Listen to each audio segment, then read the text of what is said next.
Good morning, Vietnam. Welcome to People Without Pants. Tonight, Nick is going to complain about Elon Musk being a trillionaire, and I say complain as if I don't agree. Man, why do you give me these intros as if I? Who writes these? Anyways, no. I wrote it just now, still coming off my edible, so it's not my fault. But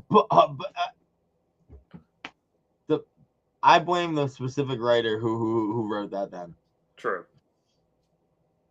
But that being said, it's not even a rant. What do you mean? Oh, I just said complain, but all of you need to be mad. Yeah. You need to be mad. It's not complaining. Well, it is complaining. It's just correct. It's just pointing out how no one is mad enough. Yeah, no, it's total bullshit that he has like as much wealth as fucking Luxembourg or whoever. Who? Elon Tusk. No, did you say Luxembourg? Yeah, like the country of Luxembourg. He has way more than the country of Luxembourg. You think Luxembourg has got $1 trillion? I honestly have no idea. I just picked like the first small country I thought of. That's the thing, dude. We are talking a lot of small countries at this point in the game. $1 trillion is actually budget breaking. Okay. Please pull up the GDP of a random country, please. One moment.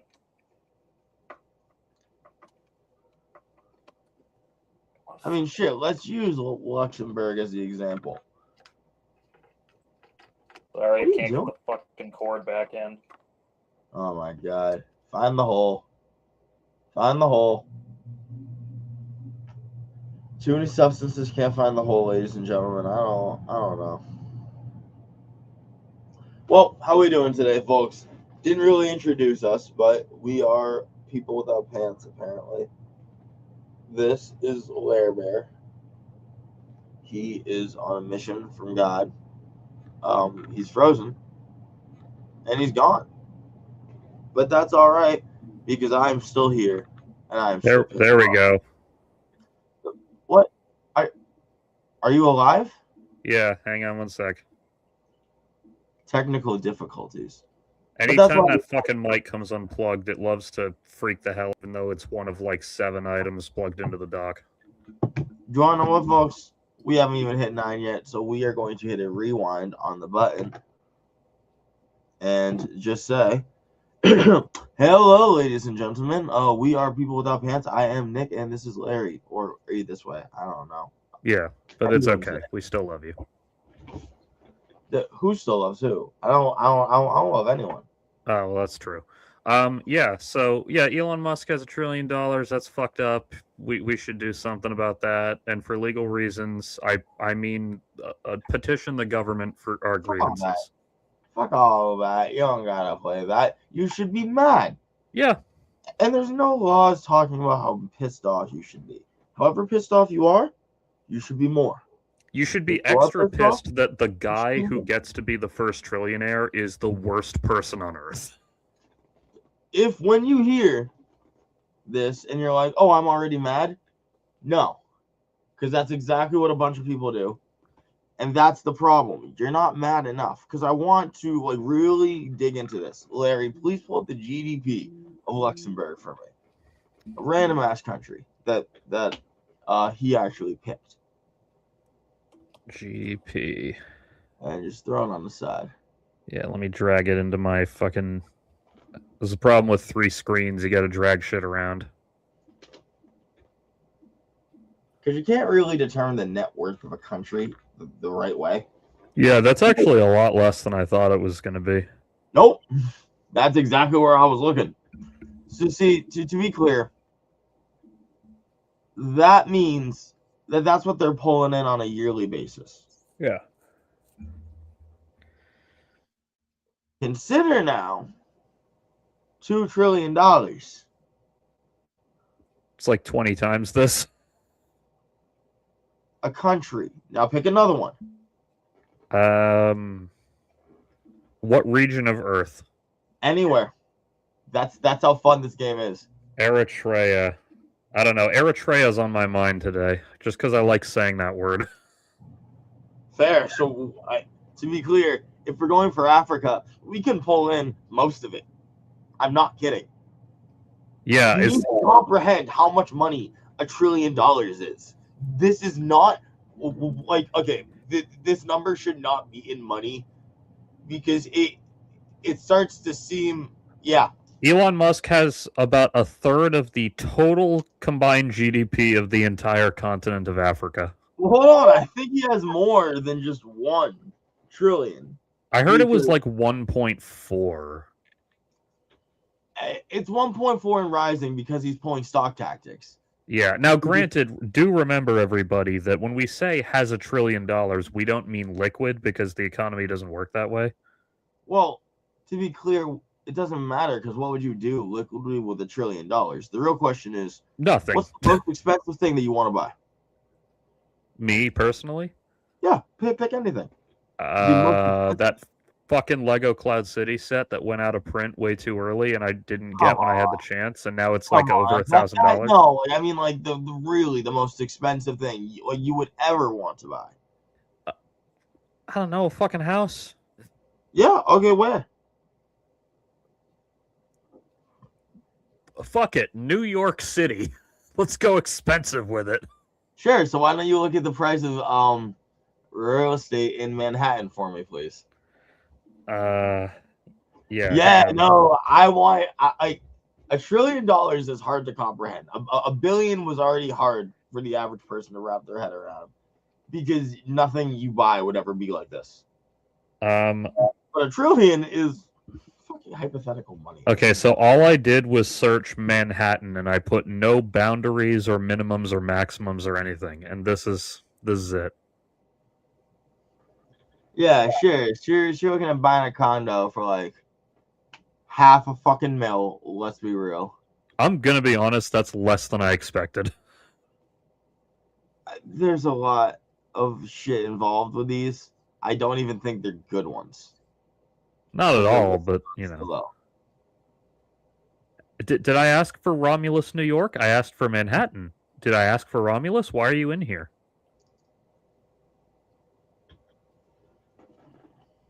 Shit. Now this is actually crazy. No, that makes sense to me. Oh no, I'm not saying it doesn't make sense. I'm saying that's actually a price that I was like, yep, that's what I expect. Okay, so let's say that's the most expensive thing that you'd ever want to get. This right here. Yeah. $128 million. Okay. Now let's make my life a little easier. I'm gonna call this $200,000. I know you might be like, well, Nick, that's more. Well, we're gonna get you a slightly nicer one. We're gonna upgrade it. Exhibit's gonna show up. He's gonna pimp your crib. It's gonna be awesome. Now, built in 2020? I didn't think anything was built in 2020. Things for rich people are built all the time. Things for I know, but just 2020 specifically. Oh yeah, well, specifically, rich people wanted to flex money and show they could. Yeah, that's true. But sure, she spent $200 million. Damn, that's a lot of money. 5 of those, that cost $1 billion. Now you can buy 5 fucking thousand of these. Yeah, that's pretty fucking nasty. 5,000 near priceless homes that are at the pinnacle of humanity, already breaking the bank. What the fuck are we talking about? They got the fucking couples massage tables from Anora. Guys, let's not forget that time that Elon Musk talked about how he would like solve fucking world hunger if only there was a plan and he had the money. Yeah, he said send me a plan and I'll do it, and then they did, and then he didn't. Those charities went out of their way to make a really nice one too. It's really funny if he had just not called that fucking submarine guy who saved the Thailand soccer team kids. If he had just not called that guy a pedophile, his reputation would have stayed stellar. I don't know, man. There's a lot with him. Well, true, but I mean the down spiral would probably have. Well, it might have still started, but it would have started differently. I think any bang to his ego was going to happen with it. Probably, yeah. if anything, it's better that he got hit with a personal one first, just because then it's a little easier to be like, by the way, did you realize that this dude's essentially raised on slavery? It makes me a lot more. It makes me a lot happier in hindsight, I should say, to watch. I mean, it annoys me that he has a cameo in Iron Man 2, but upon rewatch, he kind of gets brushed off and treated like an asshole in that cameo, and I appreciate that. No small victories, dude. I know, still. Vlad Dracula would not celebrate this. Didn't Elon fucking pay the writers of Star Trek Discovery to name drop him? That sounds like something he would do. I mean, Well, I know they name dropped him. I think he paid them to do it.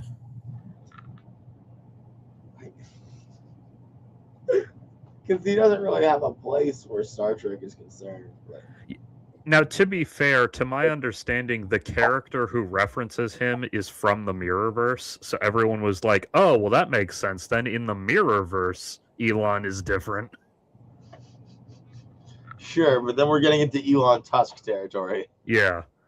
I know he paid The Simpsons to do a whole episode about how great he is. Really? Yeah, there's an entire episode sucking Elon's cock with him guest starring as himself. And about what? Who knows? I don't even fucking remember. It's like that Lady Gaga episode everyone hates. You're the one who watches The Simpsons. I know. I hate myself too.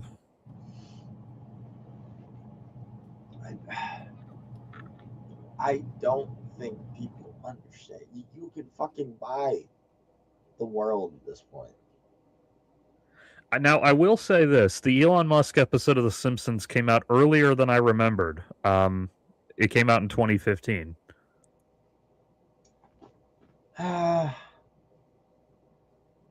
Like, I do remember when there was a slight bit of hope for the guy. I do remember. Like, yeah, I remember when my assessment of him was silly monkey man who smoked weed on Joe Rogan and was mildly amusing. It's not like... You could have made the argument like a while ago that if he was actually going to do all of the things he talked about, he could have really helped revolutionize the world. Like the LA Tunnel. Of course, he never will, but... Which was originally a fucking train. Yeah. Well, now listen to this. Where's my bullet train, Elon? Like, while initial reviews of the episode were not positive, recent views on the episode have been overwhelmingly negative, with many ranking it as one of the worst episodes of the entire series, largely due to multiple controversies surrounding Musk in the years since its release. He has a fucking $1 trillion, dude. I don't know anymore what we're supposed to do, but we're not doing it. Yeah. Whatever we're supposed to do is not being done, folks. We are supposed to give them a stern talking to, and you interpret that sentence however you'd prefer. What? Dude, we're supposed to remind them how the French got fucking a country. Yeah, exactly. You give them a stern talking to on what happened to the French, and then as for what happens next, I am not legally responsible for any of it. Fuck all the legality, dude. Just Robespierre, build a guillotine. Yeah. Build a fucking guillotine. I do have fun things to talk about tonight as well, by the way. But hell, at the very least, folks, all of you take the time to build a guillotine. And who's ever around Elon, just show it to him all the time. Like, hold up pictures of guillotines like it's Good Morning America. I am also tired of winning.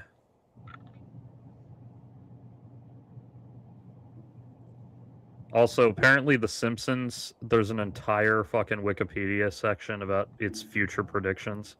Who's Epic winning? Oh, no one's Epic winning. He said, I'm getting tired of winning.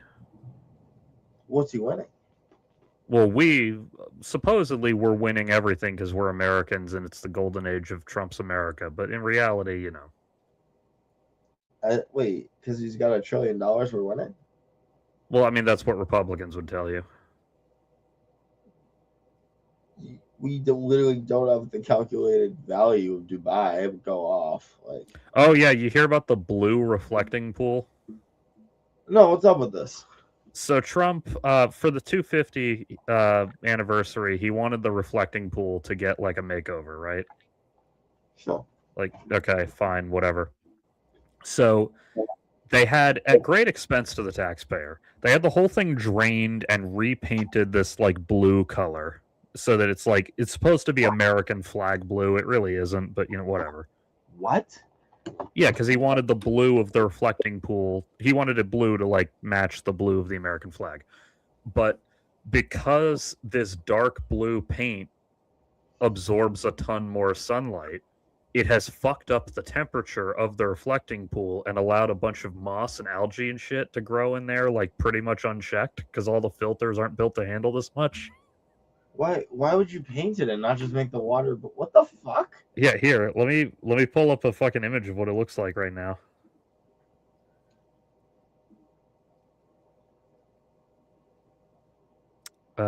What's a good one?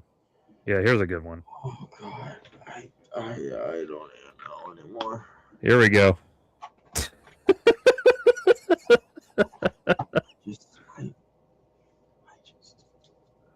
Oh my god, I love this fucking country sometimes. Appropriately, it's green, reflecting the only thing that Trump actually cares about. Shrek.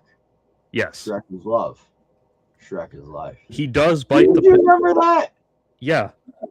Those are good times. Dude, my friends in high school referenced that so many times that I didn't even have to think for a second to remember what the fuck you were referencing.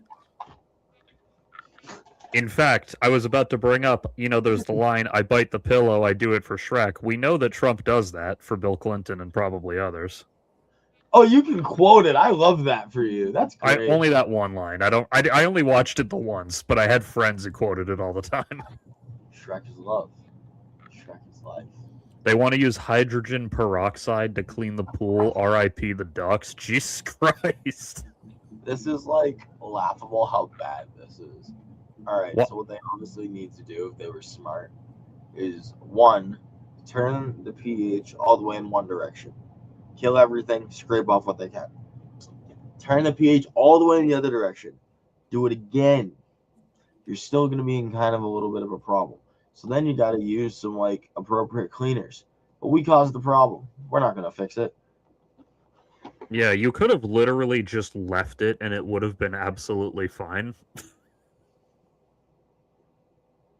He really does fuck up everything he touches, man. I hate to sound like a goddamn resist lib, but it really is true. He fucks up everything he touches. I don't know. Does he? I'll tell you what, he's fucked up my vocabulary for sure. There are a number of phrases that are now etched into my brain for all eternity that I'll never be able to unhear or unsay. Like what? Many people are saying this. Thank you, insert, very cool. Many such cases. Many such cases. You got your freedoms. I say that one all the time.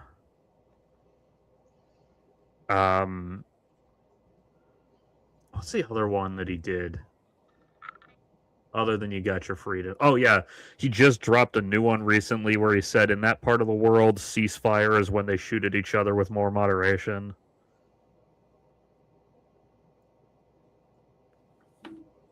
Okay, can I just throw out here random idea? Snoop Dogg or any other gang affiliated rapper, Cease Fire would be a great fucking mixtape name. True. Sorry, just. That's the entire presidency in a nutshell. You could have done nothing and it would have been fine. I mean, yeah, fine as inconsistent with existing status quo, but yeah. Wow. Fuck. Oh yeah, I don't know if you heard this recently. I just remembered this.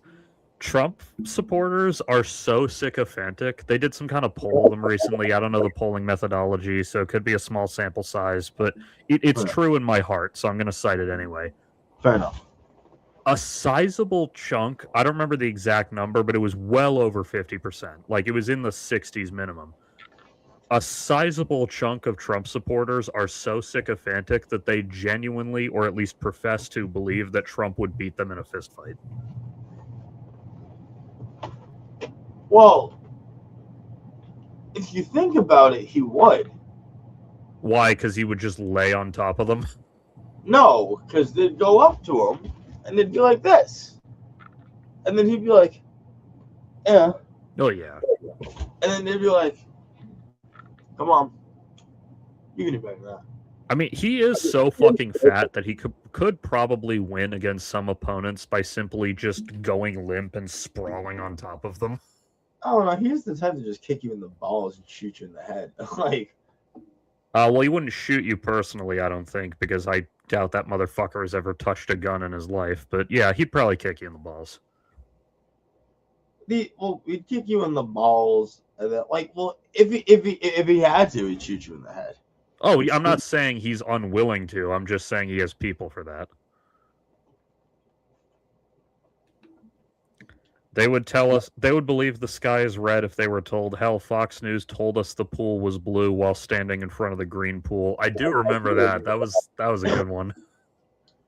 I recently saw someone my age post a fucking thing from Fox News talking about how, like, the libs want us to not call our family members this or that, and I'm just like, whoever. I've never heard people talk in this woke language. They don't. Well, first of all, Fox News just makes things up, but they also have a really bad habit of doing surveys where some of the answers are a very obvious joke, but they just take it seriously and run with it. So there was one that I just keep thinking about. So, because we don't want to gender people, apparently the woke mob doesn't want us to say aunt or uncle. We want people to say pibling. Because his parent sibling, but like it didn't explain it. It just said pibling, and I'm like, I was staring at him like, that's great. Cause I like, didn't hear that, but I actually did find out somewhat recently, like within the last few years, that the word nibbling is the grammatically correct term, a gender-neutral term for niece or nephew. Like, that word's been around forever. They didn't make that up recently. What's Gucci by nibbling? I'm sorry, no. Like, you can't use that word. Only we can use that word. Yeah, no. I don't like that word. I don't know. Yeah, no. See that word passes the test, or does not pass the test. Nibblings in Paris.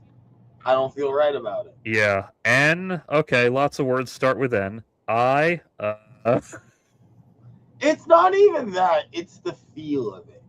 True. Like I can roll it off way too easily. Like, what a nibbling got to do right now to get a motherfucking piece of chicken? Like, new N-word drop before GTA 6. I'm surprised GTA 6 wasn't the one to drop the new N-word. I mean, well, GTA 6 ain't out yet. True. It might. I love how conservatives are always complaining about anyone to their left cutting them out of their lives, yet when I stopped talking to them, my life got better. Yeah, that is true. They're the ones who are always like, we can still be friends despite political differences. You notice liberals don't do that most of the time. Liberals are like, good, I don't want to talk to you, you fucking Nazi.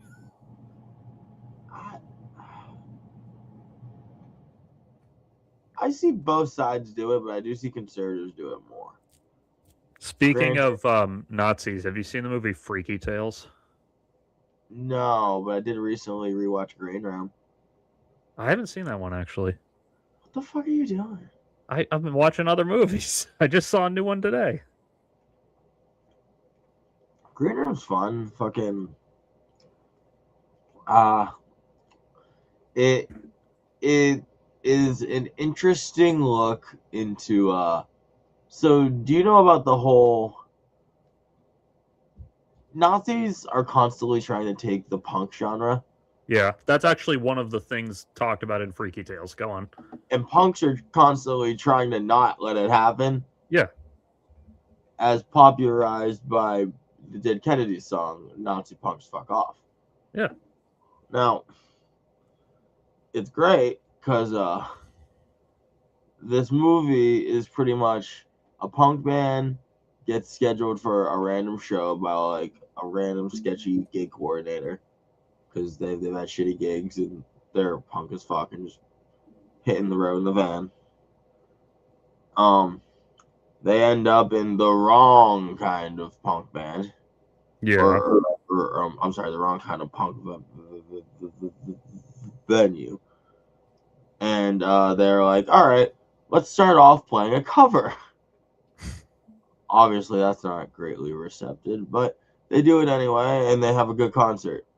They return to the green room, and someone's been murdered. Bless you. Bless you. Bless you. Bless you. So then it's them dealing with this entire group, which has a militia ran at the back, all led by fun old Sir Patrick Stewart. Oh, nice.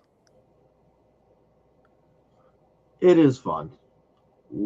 Yeah, I don't want to spoil it because it was really fucking enjoyable, but that's kind of so Freaky Tales is like it's an anthology thing. It's got like 4 chapters to it that all interconnect. And it's set in Oakland in 1987. It's basically about 4 different stories of what's going on the same night. That's fun. And the first one is about it's not all the exact same night, but it's the same, like, let's say 48 hours, maybe less. Yeah.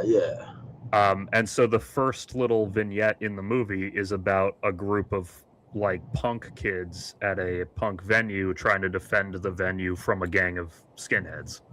You love it. Yeah.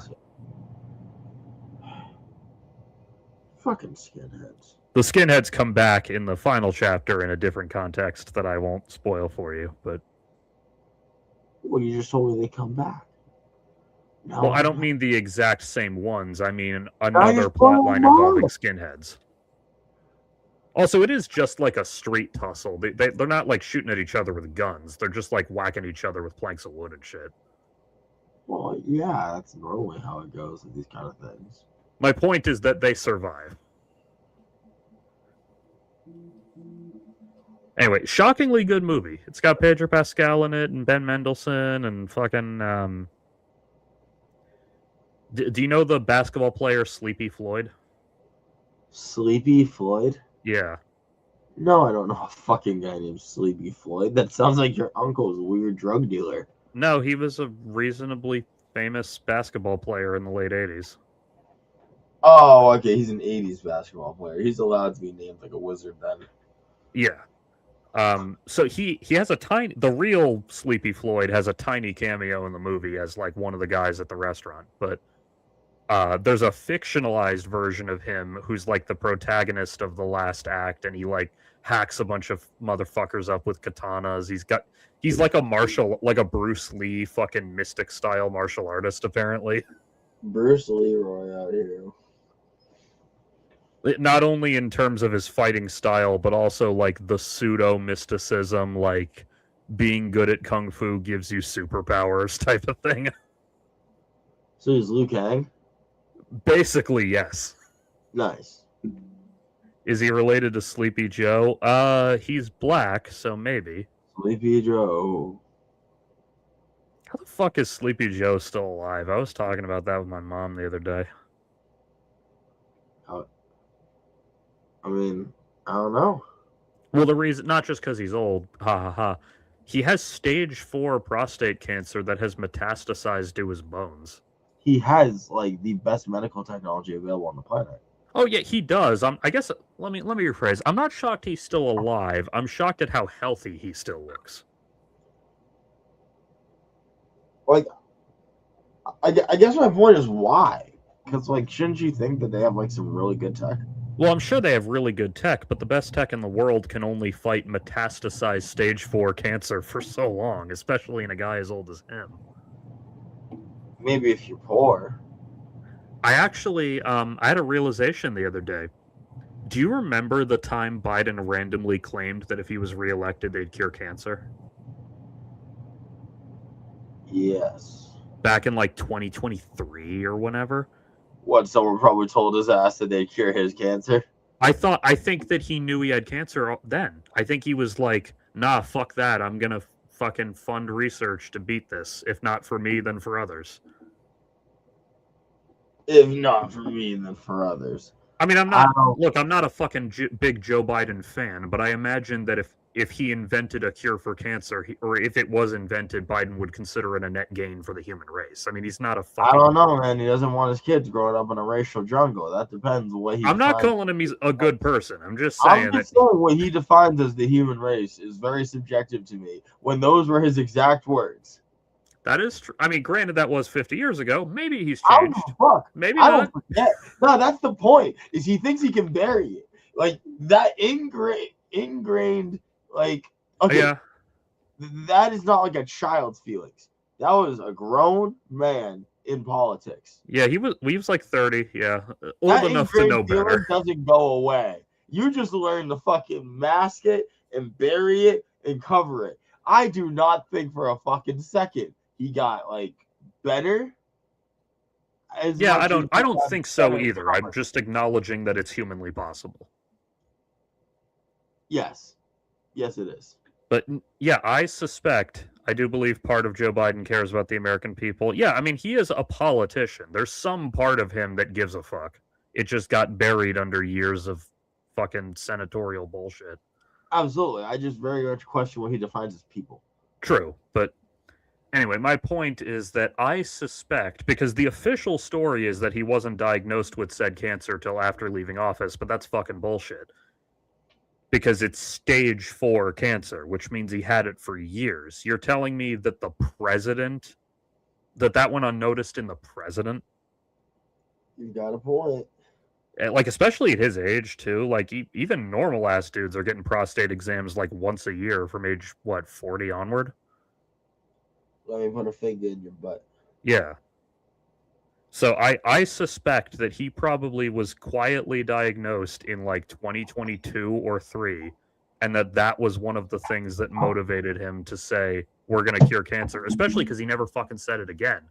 They probably took him aside and said, hey, Joe, what the fuck was that? Shut up, bro. You can't cure cancer. We can cure your cancer.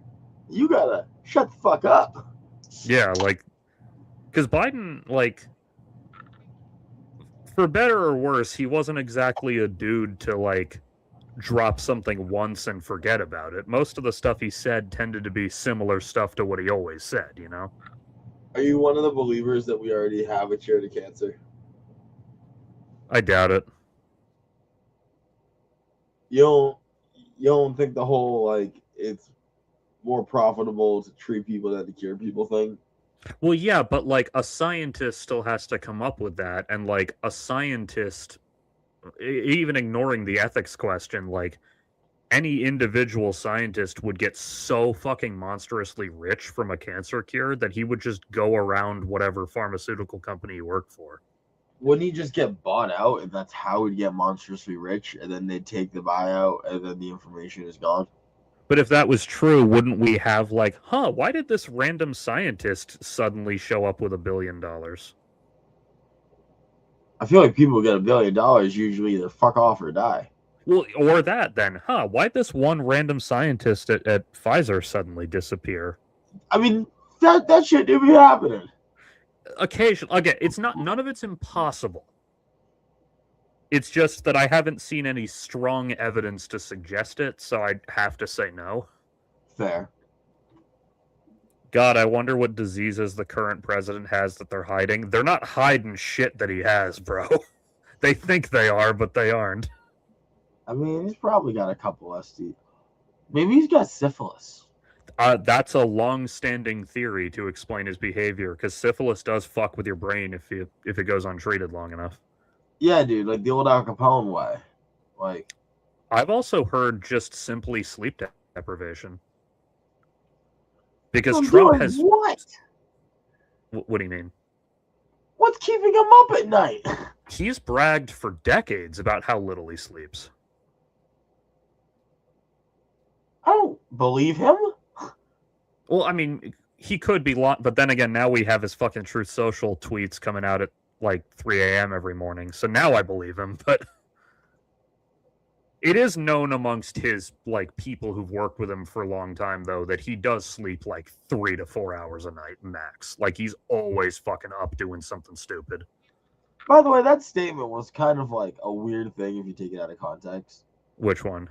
We have his Truth Social tweets from 3 a.m. And like, just imagine explaining that to someone in the year 1965. Oh, I know. Like, I mean, you could. I mean, frankly, you wouldn't want to explain.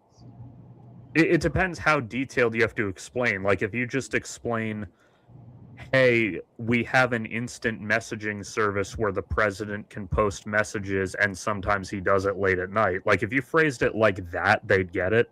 But then if you had to explain what Truth Social is and why he's doing it at 3 a.m. and also why he's president. That's why I make tweets on Truth Social?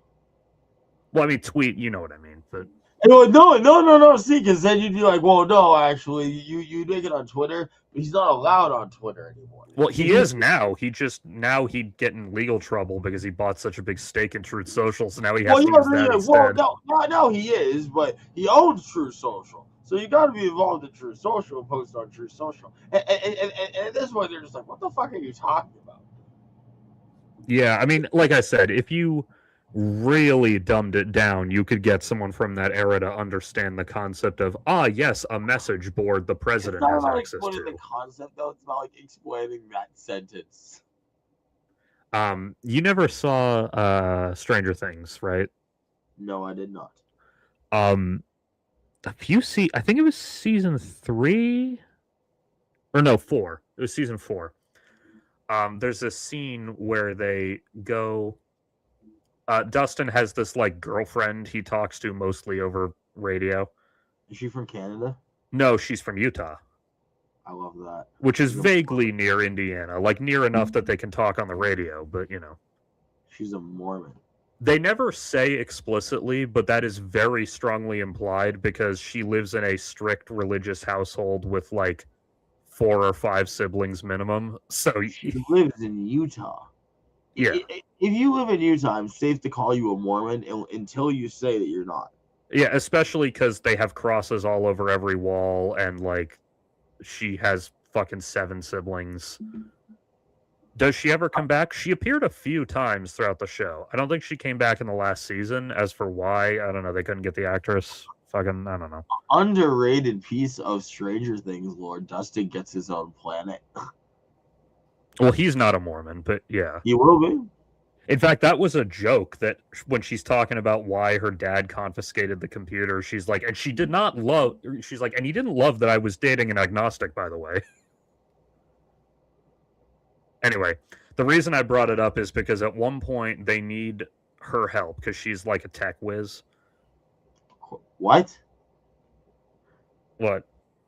The tech whiz is a Mormon from Utah? Okay. Well, she... remember, these characters are like 15, so I don't think she believes super strongly in Mormonism, but like she's been raised a Mormon. It's more, how do you even get access to all the time?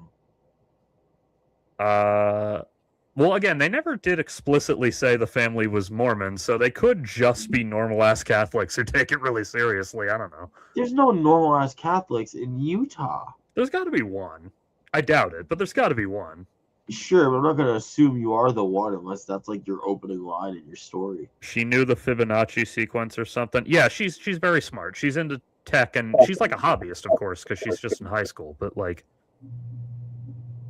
Anyway, so she has like a PC in an era where that's kind of a big deal to have at home.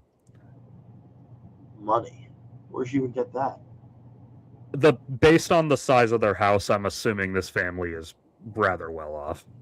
Oh, okay. Oh, okay. And plus, Dad uses the computer for work as well, so clearly he has some kind they of have a like computer. relatively high skill job. Okay. Anyway, there's a scene where they need her help with something, and they wind up at her house because like they're already driving through there. Yeah. And she's like, "Let me see what I can do." Houses were cheaper back then. That is true. So at one point, she's trying to get into some kind of like government server or something, and she's like, Sure. "There's no way I can get into a government server from here. Like, you need kind of that."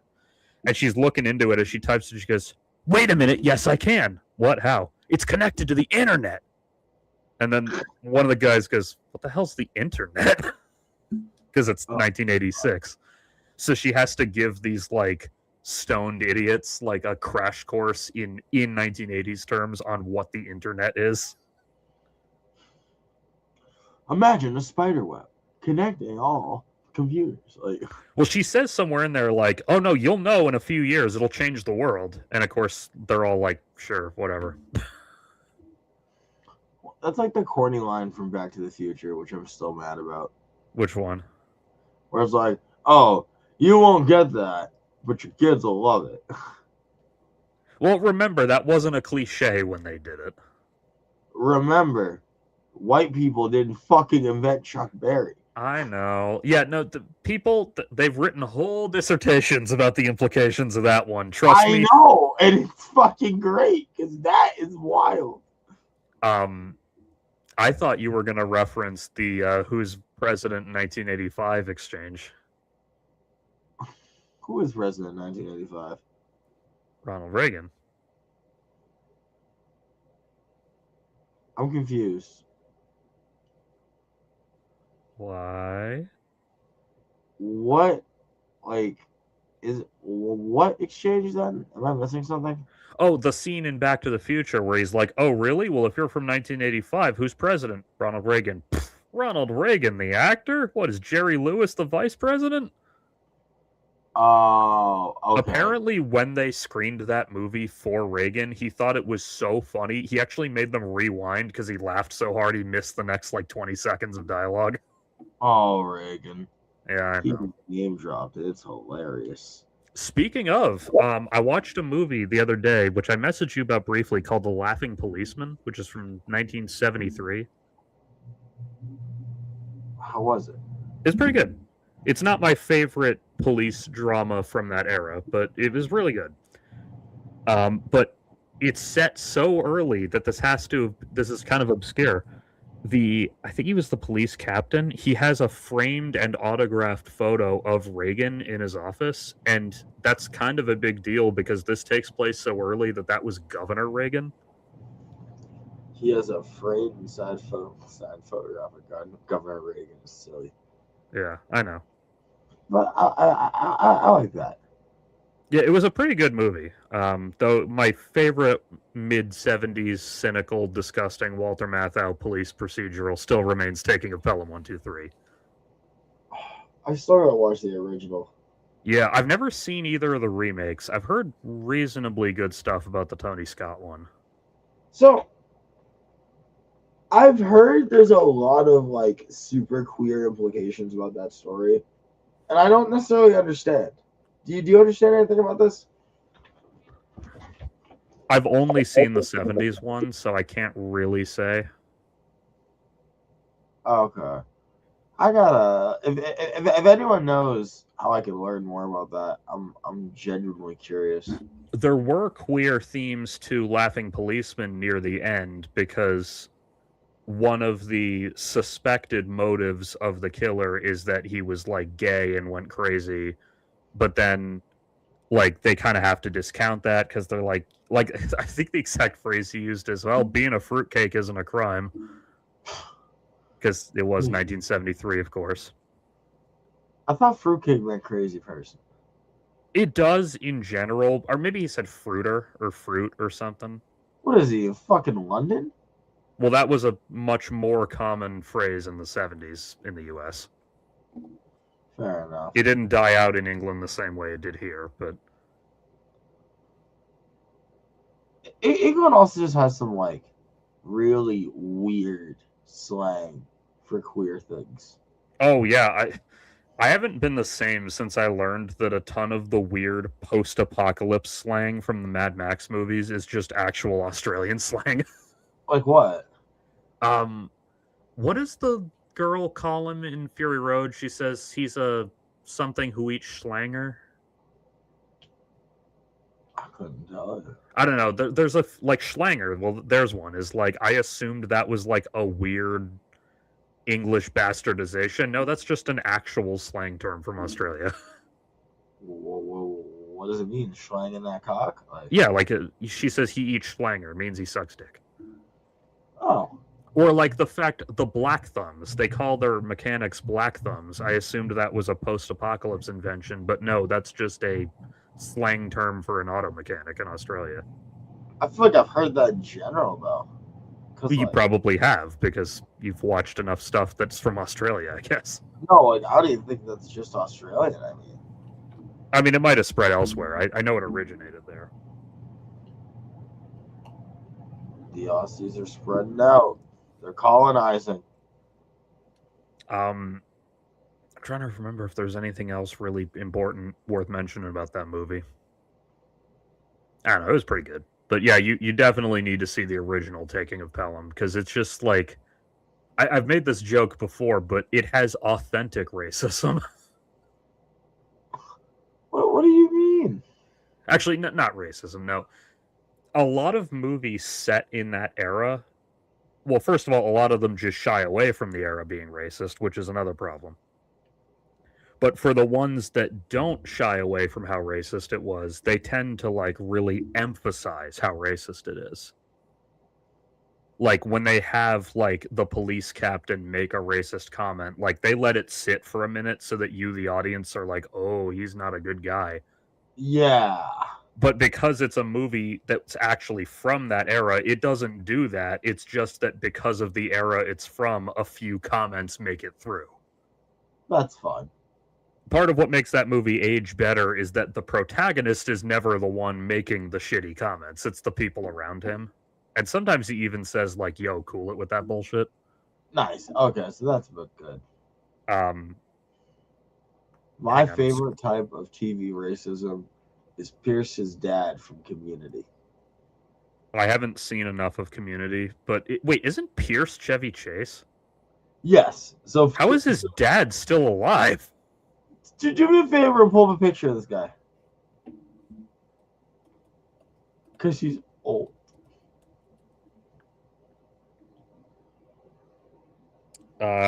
Cornelius Hawthorne? Yes. He doesn't actually look that old. He's wearing a wig of pure ivory. Oh, yeah, true, but... Did you know when he was born based off that wiki? I'm guessing like the 1890s. Let's find out. Let's see. It does not mention. Oh yeah, there's my fucking email. Thanks, fucking FanDuel or whatever. Not FanDuel, Fandom. Oh no, they're gonna go and like send all your information out. Yeah, it doesn't say what year he was born, but given how he's dressed, I'm guessing like 1893. Yeah. Yeah, no, he's the dad of old ass Chevy Chase. Apparently, I read this on Twitter yesterday when Debbie Reynolds was like calling around to get help for Carrie Fisher's drug addiction. Huh? Like back in the day. I forget who she called, some other celebrity that she'd like been friends with, like not Olivier, but like someone from that era. Like let's say fucking Johnny Carson. Is someone like that. Apparently the two of them, while they were talking about this issue, kind of bonded when they realized they both fucking despised Chevy Chase. Most people seem to hate Chevy Chase, dude. Oh, anyone who spent more than 5 minutes with him comes away like, that guy is a fucking nightmare. Yeah, it's like, oh, fucking Chevy Chase. I might have told you this story before, but so Chevy Chase left SNL pretty quickly because he had like this burgeoning movie career that didn't really wind up going as far as he wished, but... Well, So I'm always confused because, like, isn't most of his career just done through National Lampoon, which is the stuff he was working on in college, or working with in college, rather? The well-regarded parts of his career, yeah. He did like a million movies. It's just most of them no one gave a shit about. Oh, fair point. Okay. Though I will say he was reasonably good in a semi-dramatic performance, no less, in John Carpenter's movie Memoir of an Invisible Man. He wasn't like amazing, but he was pretty good. Memoirs of an Invisible Man, rather. But is it about an invisible man? Yeah. It also has Sam Neill pre-Jurassic Park. Which one's Sam Neill? Alan Grant from Jurassic Park. I'm so fucking terrible at this. The main guy, the main scientist. Oh, okay. From the first one. Though more notably, in regards to John Carpenter, he was the protagonist of Carpenter's later movie In the Mouth of Madness, which is also a fucking masterpiece, by the way.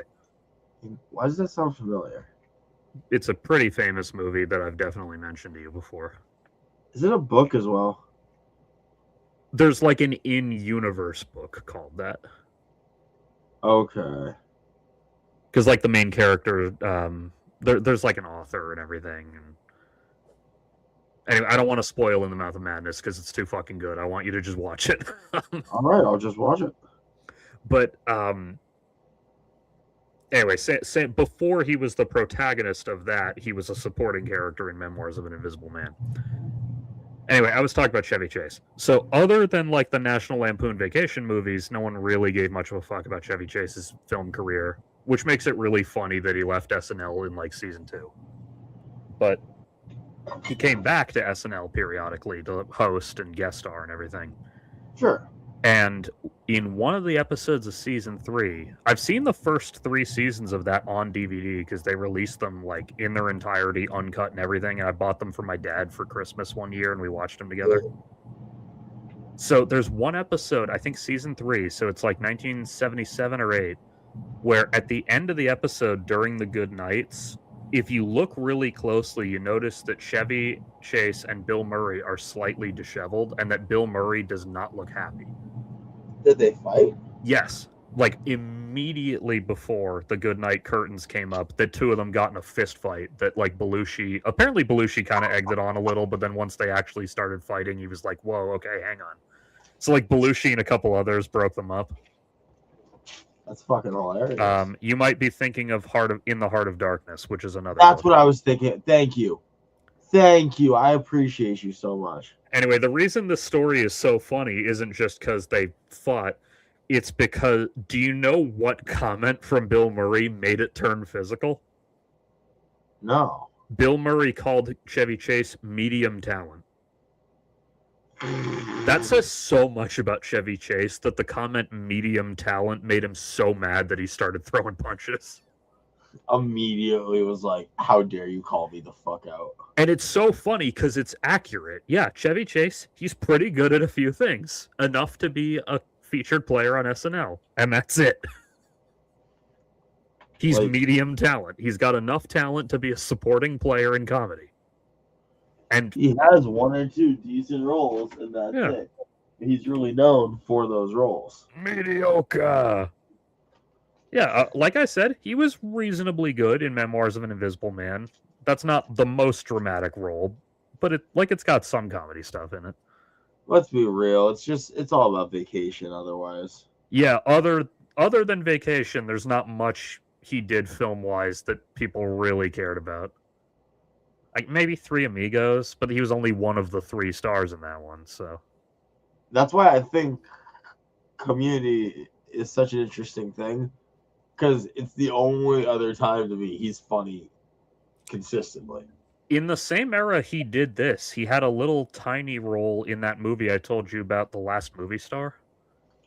Yes. Which it's funny because he's credited 3rd on the cover as if he's like a major character, but he's only in 2 scenes. Jesus Christ. 2 scenes that clearly were shot in like a day or 2. He just really wanted 3rd billing? Well, that and also, like, in that movie's defense, there are really only 3 famous actors in the movie, so by default, he kind of gets 3rd billing. Oh, like who else are they gonna give it to? Like, it's kind of like how The Substance, the third billing is Dennis Quaid, even though Dennis Quaid's role is like infinitely smaller than the other two. But that's because the whole movie is just about those two actors. Yeah, that makes sense. Because Last Movie Star is almost all scenes of Burt Reynolds hanging out with Ariel Winter, and that's like pretty much the whole movie. And that's yeah. It's a great movie, by the way, but You really love this movie. well, I just love it because my expectations going in were so low because of what I heard, and then it wound up like really surprising me with how touching and insightful it was. Why'd you watch it with such low expectations? Well, they weren't like on the floor. It's just that like if I go on the Letterboxd bar graph, the average rating was like 3 out of 5. But I was like, I don't know, I really like Burt Reynolds and the plot sounds interesting, so I'm gonna give it a shot. And it was really good. Burt Reynolds, you be Burt Reynolds. It ties into my long-standing theory that people fucking hate when they have to see their childhood heroes grow old and make mistakes. Why'd you say that? Because every time a movie does it, it pisses people the fuck off. Like what? Just off the top of my head, Last Jedi, Indiana Jones and the Dial of Destiny, Last Movie Star. If we're talking books, Dune Messiah. I'm trying to think of, because I know there are other examples, like superhero type examples. This is a minor one, but not everybody was happy with the way No Way Home handled Andrew Garfield's Spider-Man. How did it do it? Oh, did you not see it? No, I did. I just don't understand. Oh, like just his comment, I kind of stopped pulling my punches. I got bitter and vengeful. Like, not everyone was happy with that characterization of Spider-Man. Man, it's because no one knows how to fucking write Andrew Garfield Spider-Man except Andrew Garfield Spider-Man original writers. True. Which is why the first movie was reasonably good. Andrew Garfield Spider-Man is the best characterization of Spider-Man. I don't give a fuck. At me, everyone. I was thinking about this the other day. Every single Spider-Man movie, no matter how good or bad, has minimum one scene I really remember. Yo. Like, even fucking the second Garfield one where they were just spinning their wheels trying to set up Sinister Six. That has a few great scenes in it. The overall movie isn't very good, but it has a few great scenes. Fair. All three of the Tom Holland movies have minimum 1 or 2 great scenes each. And I don't just mean action scenes, I mean character scenes. Like, I don't know. I really just don't think anyone except Garfield really captured the Peter to Spider-Man flip. I would have really liked to see at least one more movie with him. Would have been great. Actually, the first Tom Holland Spider-Man movie has one of my favorite character scenes in any of them. What's that? The scene where he gets to Liz's house and the Vultures are dead, and then he's driving them to the dance, and on the car ride there, he slowly pieces together that the kid in his backseat is Spider-Man. That is fun. Like, I don't know if it took me too many viewings to notice this. He's sitting at a stoplight as he's piecing it together, and as he pieces it together, the light turns green. That's Michael Keaton, right? Yeah. I'll be real. I gave all the props to Keaton for all of that and none to the writers. Oh, I'm not giving any particular people credit. I'm just saying that every Spider-Man movie, no matter how flawed, has at least a few great scenes. He did such good work. I love Michael Keaton. Yeah, he is one of my favorite MCU villains ever. I recently showed my buddy one of my favorite movies where Michael Keaton plays a bigger villain than the MCU villain you just talked about. Which one? The Founder. Oh yeah, I haven't seen that, but I know of it. is fucking great. You know what? I'm trying to think. Hang on. There's no Sparman movie I'd consider bad, just messier. Yeah, the closest is the second Garfield one. That's definitely the worst one they've made. Well, ones that actually have Spider-Man in them, that is. They've made Sony Spider-Man universe movies that were worse. I hear you. I'm just not a big fan of Iron Man Jr. Spider-Man movies. I don't love that formula either, but every one of them has at least, like, even Far From Home, which I don't love and isn't like the most memorable movie, has a fucking amazing scene where Mysterio's coming at him with the drones that give the fucking hallucinations and everything. And so Spider-Man just closes his eyes and runs down the hallway with his eyes closed, navigating entirely via spider sense. Like, oh, that's so fucking good. I don't like Tom Holland's Spider-Man. Well, fucking, I don't know, man. I'm really optimistic for the new one because it has fucking the Wonder Man director doing it. And it's got Punisher in it, whom I love, and it's got Hulk in it, whom I love. I do like that. Yeah, I'm pretty... I saw the trailer for it yet again today at the movie theaters. I'm pretty optimistic for Brand New Day. I don't think I know much about it. I've purposefully avoided learning much about it other than the stuff that's in that one trailer I've seen a million times. But I know it's got the Hand in there somewhere. It's got fucking at least a small appearance from Punisher. Okay, so we got some good things. Yeah. The Bruce Banner, as in not Hulk Bruce Banner, is in the trailer, but based on the fact that they have Hulk in one of the Lego sets, I'm assuming he hulks out at some point in the movie. But then again, that's no guarantee. They make plenty of Lego sets of scenes that just aren't in the fucking movies. I really hope that that's not Jean Grey. It won't kill the movie for me if it is, but I really hope it's fucking Firestar. If it's Jean Grey, isn't there a lot of problems? Not really, because we've never seen this universe as Jean Grey before. Well, yeah, but just where's the rest of the X-Men? Well, like, presumably it'd be leading into an X-Men movie. Okay. We don't know who Sadie Sink is playing, though. Like, she's joked that she's playing, like, fucking Kingpin or whoever. That is a great joke. Yeah, I mean, if you're gonna bring in a red-haired female character who is, like, specific to Spider-Man, it could be Jackpot, but, well, yeah, you could do that, all right. I don't know. If you're gonna take advantage of her striking red hair for a character with striking red hair, you already have a version of MJ, so don't puss out and fucking cater to the chuds by bringing in the white MJ. Don't do that. Fuck you. Pretty much all he got left at that point is Firestar, and I like Firestar, so come on.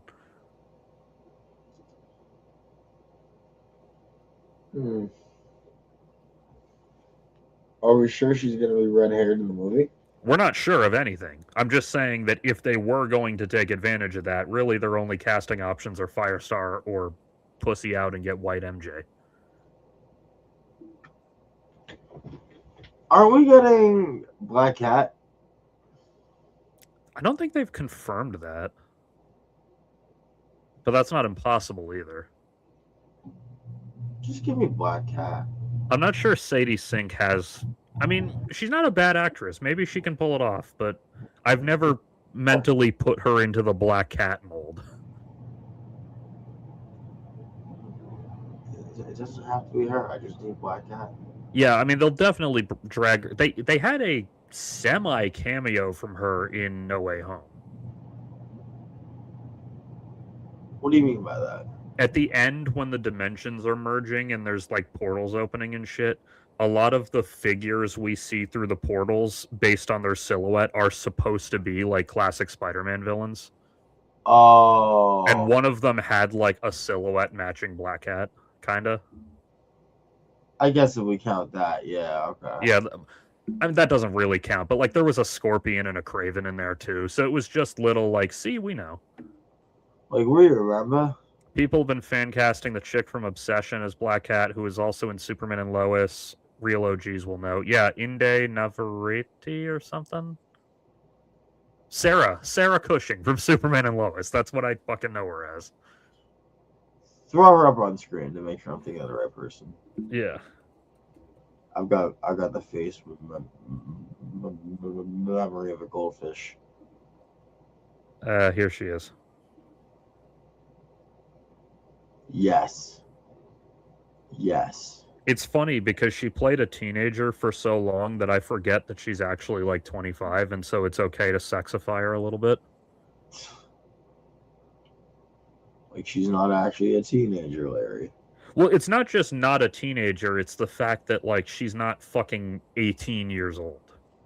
That's still a teenager, Larry. Yeah, I know. Like, you're 18-year-olds are adults. You're allowed to sexify them, but I'm probably gonna be a little skeeved out by it. You shouldn't. Yeah, I would not advise it generally. But in her case, like, despite the fact that she was nowhere near this young, her character is supposed to be like 14 when the show starts. Which is funny because her on-screen boyfriend actually was like 16. So it makes me wonder, like, did they need parental presence for the kissing scenes like they did on fucking Superbad? You're thinking too much about it. Well, that was a sex scene, granted. Superman and Lois never gets, like, sex scene level because it's on the fucking CW. I don't think you need parents' approval for kissing scenes on the CW. No, but, like, having an adult actress kiss a child actor, like, I wonder about the legal status of that. Frankly, the real answer is probably there's no issue. That's where I'm like. I do know that on the set of Superbad, Christopher Mintz-Plassey's mom had to be on set for the sex scene because he was under 18. You're talking about McLovin? Yeah. McLovin? Funny enough, I've never actually seen Superbad, so to me, he's not McLovin, he's Red Mist. No, he's McLovin. McLovin in the house. Similarly, I don't think he had to be there, but I remember, you've seen American Beauty, right? Yes. For the scene where Thora Birch flashes her boob, they had to get, like, written consent from her parents for that, because she was only, like, 16 or 17. That makes sense. Kind of, not really. In hindsight, it's a little odd that they included that scene knowing that, but then again, Kevin Spacey is in the movie, so... I more just think it's weird that you have to get your parents' consent, like, listen here, my child's tits, you have permission. So it's okay now. Well, yeah, and Thora Birch did kind of go through a lot in the industry. There's a reason you don't see her around very often anymore. But why should parents be the ones to say and not the children, as well as, like, a lawyer? Personally, if I were directing the movie and I had a 17-year-old actress, I would simply cut the scene where she flashes her boob. But, you know, that's just me. Yeah, I mean, that's the easiest thing. I guess I'm trying to be, like, obtuse just for the case, but... Or if you still need the scene, you can just have her, like, show some cleavage or whatever, but, like, still keep it kind of PG-13 level. Or maybe just, like, frame the shot so when she lifts the shirt, he sees it, but we don't, like... And then he gives a wowza face?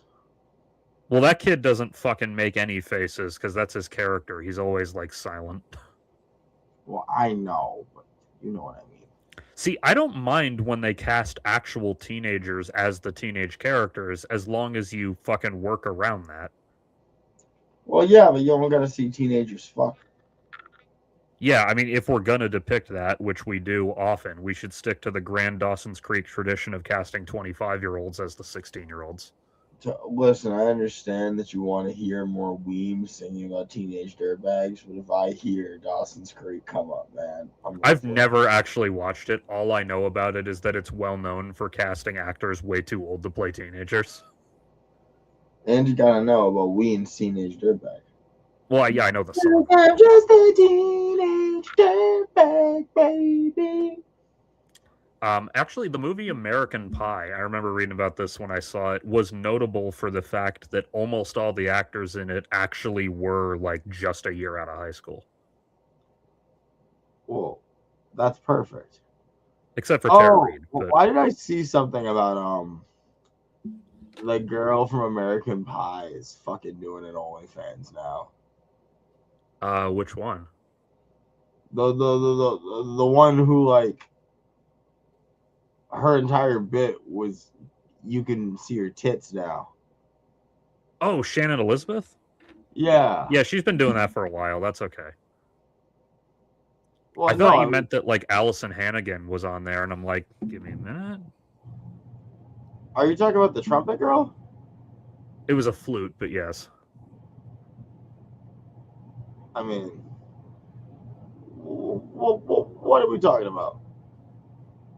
What do you mean? What are we like? If Allison Hannigan was on OnlyFans, you think I wouldn't be fucking finding that shit? No. Like, well, why do you say a flute when I say a trumpet?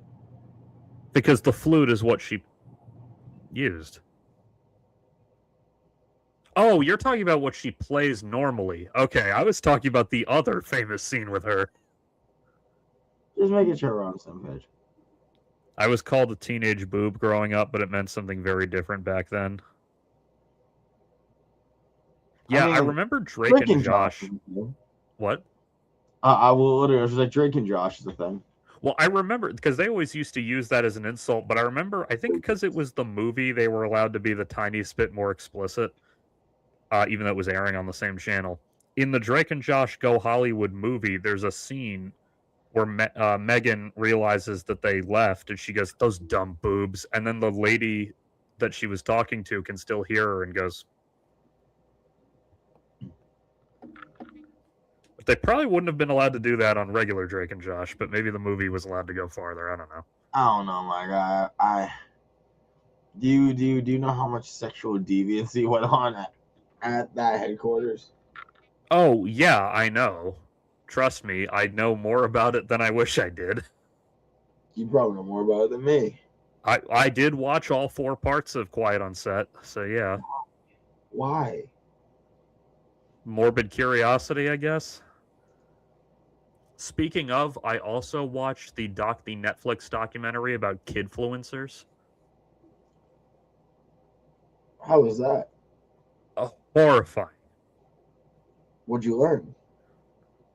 Well, I learned who all these people were because due to this whole I'm not a sex offender thing, I don't follow kidfluencers. But why'd you put that in quotations? Just because it makes the sentence flow better. Due to this whole I'm not a sex offender thing, I can't do italics when I'm talking, all right? Would you just go due to the fact that I'm not a sex offender? Okay, yeah. Due to the fact that I don't particularly enjoy being a sex offender. Wait, you don't particularly enjoy it, but it's just a hard day's work type shit? I'll put it this way. I've spent the last 28 years of my life not being a sex offender, and it's been very easy. It might be the easiest thing I've ever done.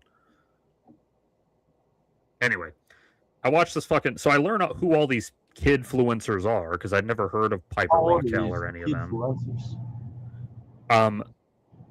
Obviously, it goes on for like 3 hours, so I didn't memorize every line of it, but I do remember that... So, like, Piper Raquel's mom was like the ringleader, right? Like some of the fucking kids even lived with them. I feel like we gotta really rewind this because you're assuming so much knowledge that I don't have. Here's to another 60 or more. A couple questions. Okay. Are we talking about kids making content for kids? Ostensibly, it's supposed to be that, yes. But what it is like the My Little Pony problem. Kind of. With more intentionality behind it, I'd say. Okay. Because, say what you will about My Little Pony, but the writers of the show didn't think that, at least initially, that adults were going to get too into it. Sure. Yeah, no, like, I don't blame the My Little Pony people, but all you bronies, you are problematic. Yeah.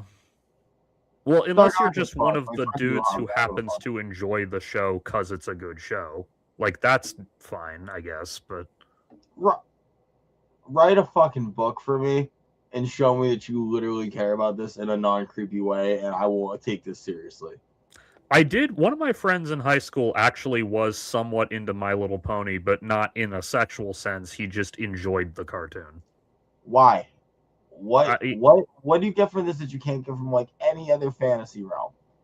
I don't know. Apparently, there were good characters in it. I never watched the fucking thing, but Okay, I need a study to show how much this is also one of those autism tests, because now that I'm thinking about this out loud, all the different ponies with their distinctly different personalities just seems like something neurodivergent people might cling to.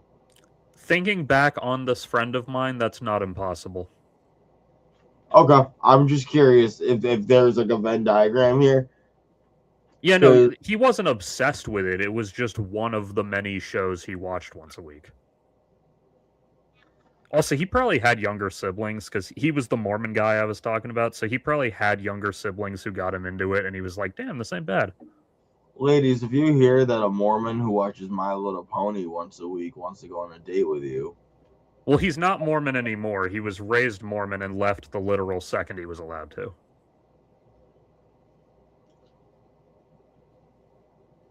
you can leave at any time. You don't gotta put on the magic underpants every day. Well, no, but you can't really leave as a kid. I mean, officially you can, but like your parents are going to be dicks about it. He wore magic underpants.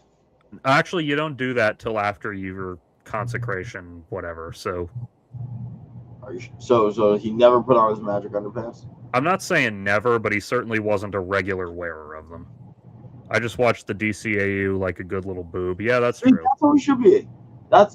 The DCAU has everything that a child needs, everything that a teenager needs. Anyway, so I'm watching this Kidfluencer documentary, and I learn, there's this girl named Piper Raquel who, starting at age like 9, was making fucking YouTube and vlog and now like TikTok and social media shit. Yes. She's, I think, 18 now. Actually, I know she's 18 now because they keep promising she's going to start an OnlyFans and then not doing it. Wait, hold on. Couple more questions. So, children's making content for children. What is the content? It's like vlog type stuff. And she's making a fucking OnlyFans? Well, now that she's 18, they meaning her and her management team, have hinted that she intends to, but then they keep not doing it. But they have sexified her regular content more than it used to be. Does she play video games or something? What's she fucking doing? It's like, especially in the early days, more like old-fashioned type vlog stuff where you'll do little skits, or you're like, here's our trip to Disneyland type of thing. Like, oh god, they've been on YouTube for a while, so the content is a little more like 2015 era type vlogs.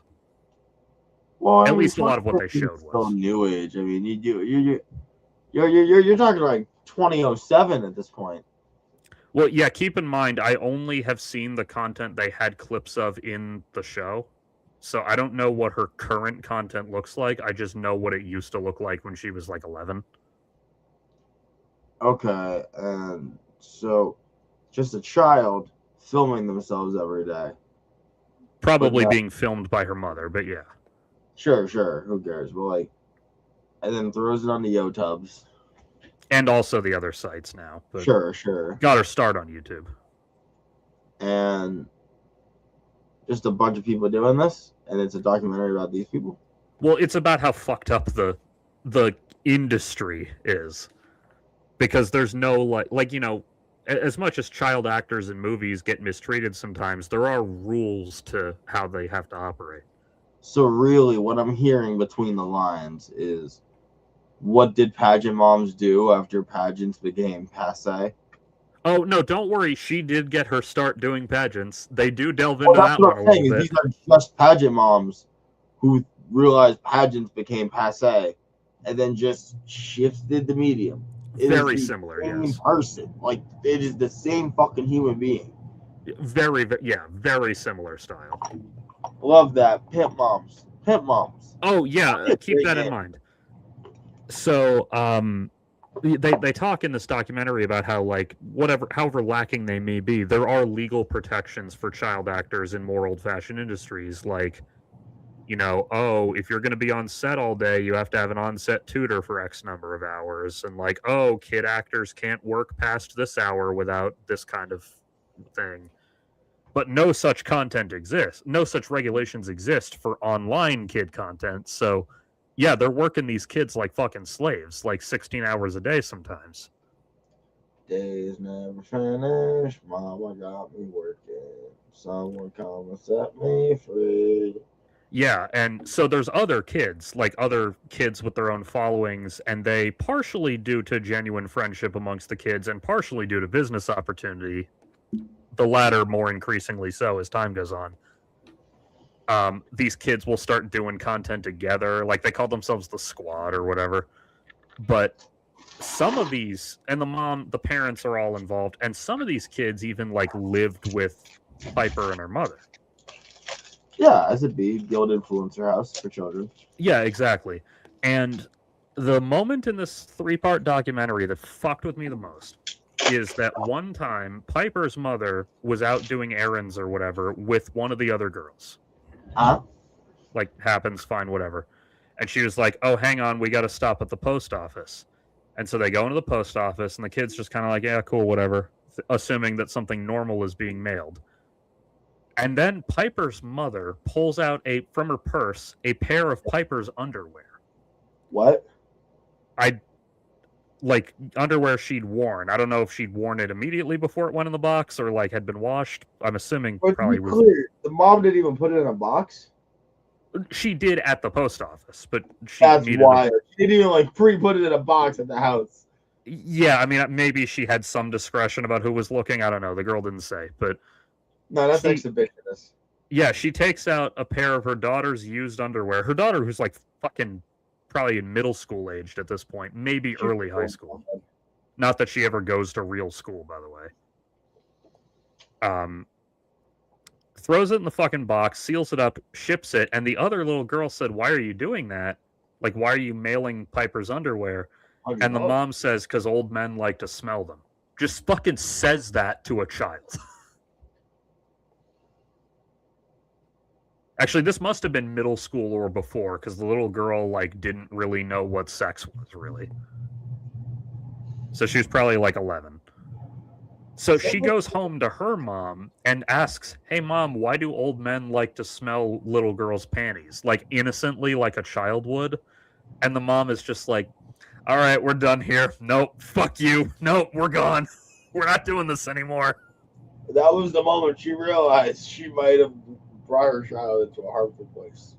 Yeah, I mean, before that, she had her doubts. That wasn't the first thing that made her go, oof, but that was the moment she was like, nope, we're done here. Fuck this. But the main girl and her mom and, like, that little side of it, they all declined to be interviewed, so we can't talk to them. We have to talk about them. And there's this whole bit at the end where all the, like, fucking veterans of the kidfluencer sphere are all like, you know, Piper is also a victim here, even if she doesn't realize it. Well, yeah, of course. It's like, caught it. Yeah, I think Piper is now 18, but I'm not sure she was yet when this doc came out, like, last year. And even if she was then, you know, we're all talking about shit starting when she was like 8 or 9, so. So give that girl a wellness check, damn. Oh, yeah, that was what they were saying at the end, is like, do we know if she's okay? Like, I wish we could reach out. Really. Yeah, it is a fucking horrifying story, the whole thing. I love that. But yeah, like, even my mom, you know, she loves TikTok. And my mom was talking about some lady she followed, and it wasn't a kidfluencer channel, but, like, the lady's kids sometimes pop up in the videos. Like, it just happens. What are you going to do?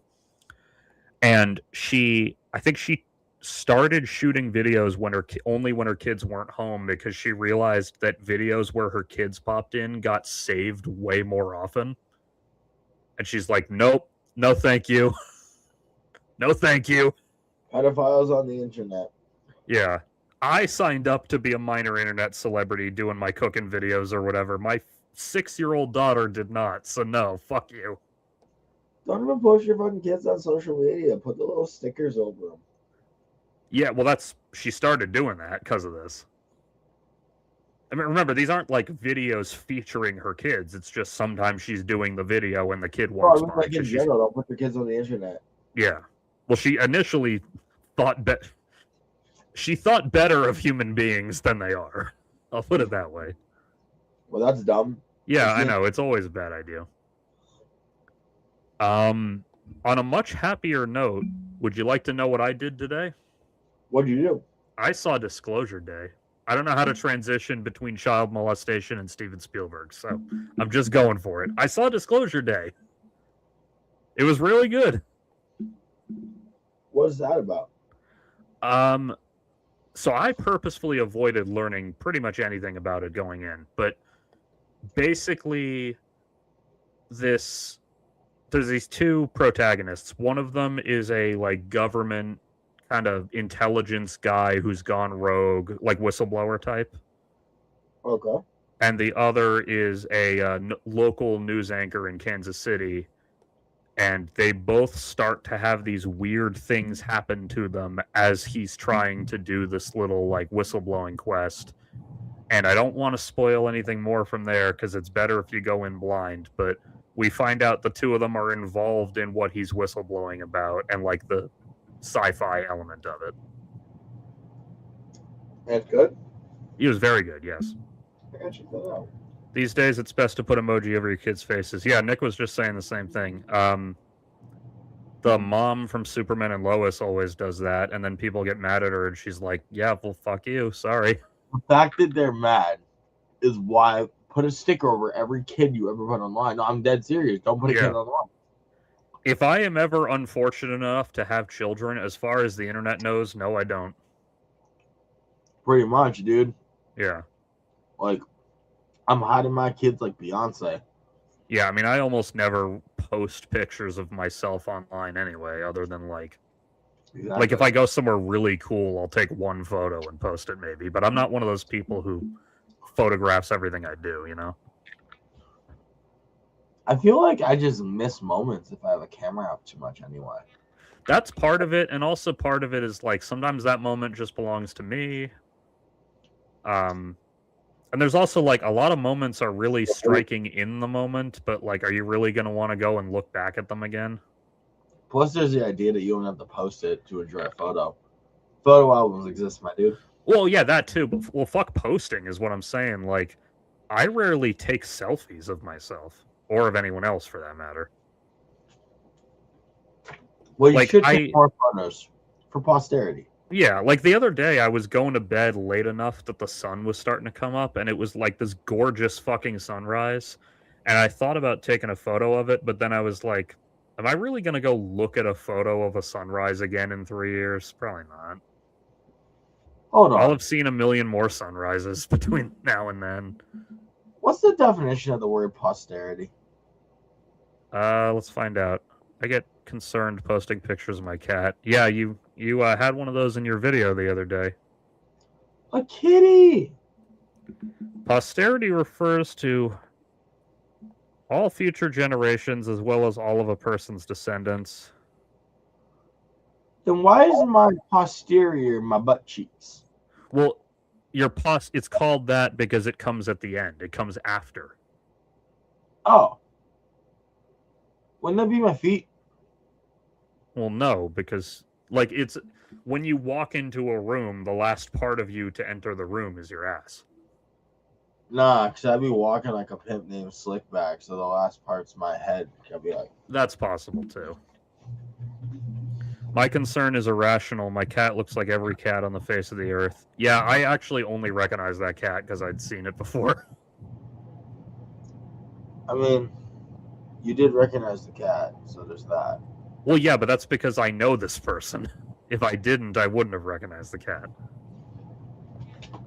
So I found a thing that made me think of you. Oh, no.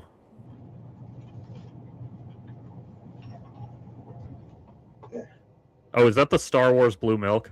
They got the bloke, bro. I thought about buying that when it was coming out, but everyone said that it was like kind of vanilla-y flavored, and I was like, that doesn't sound good. They had it on sale at the Market Basket, so I'm gonna use it to make smoothies. Yes, they'd be good in smoothies, but what I primarily use milk for is like in baking, and it's like vanilla milk wouldn't really be good in cornbread or mac and cheese or. I mean, maybe, I don't know. Yeah, it definitely seems like a dessert type thing for the bloke. Speaking of sci-fi with their crazy liquids, did you see what I sent you about DS9? My little screenshot of my rating. I don't think I did. Let me pull it up. Oh, there's some DS9 to talk about. Oh yeah, there is, especially because of. So you've been going for a while. I'm Yes. actually behind you just because life has been hectic lately. But after my most recent watching, I was reminded of something. What's God, that? I fucking hate Keiko O'Brien. Yeah, so this is my rating. I finished season 1 a few hours ago.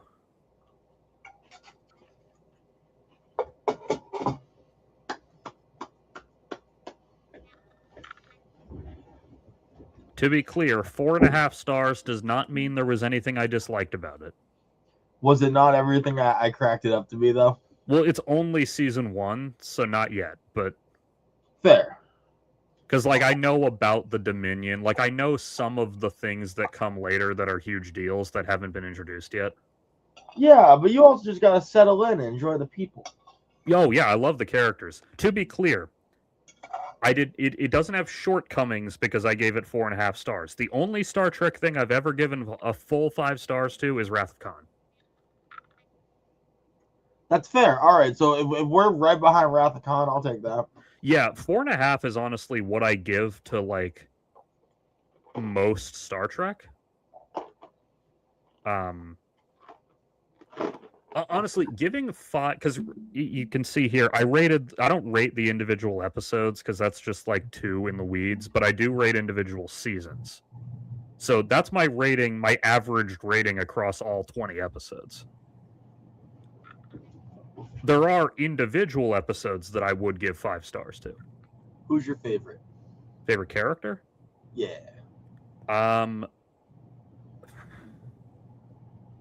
I like Cisco and Odo. I said that the other week, but those two are my favorites. Also, I love Kira. I don't love Quark in the sense that he's a good person, but Quark entertains the hell out of me. I'm loving seeing you slowly warm on him more and more, though. Well, I mean, I knew that he had character development going in. It's just that, like, I didn't realize, like, him fucking groveling on the floor to not murder Cisco. Like, I didn't realize a moment like that was coming in season 1. He's out the gate. Like, it's not character development in terms of, like, he grows a heart. It's out the gate he has one. Yeah. And you learn more about him as it goes on. Yeah. I mean, hell, the whole reason he even stays is him making a fucking plea bargain. Because he is a gambler. God, you are a gambler. You are a gambler, aren't you, Quark? Avery's really great. Yeah, so speaking of that, so the clock he builds when he's, like, possessed, right? Yeah. Does that clock... Like, do we find out any more about that fucking clock, or is that just a thing on his desk for the rest of the series? I think it's going to come up. I'm pretty sure. Okay. It's been a while, but I'm pretty sure. Yeah, because on the wiki, they mentioned how, like, it makes background appearances in almost every subsequent episode, and I'm like, cool.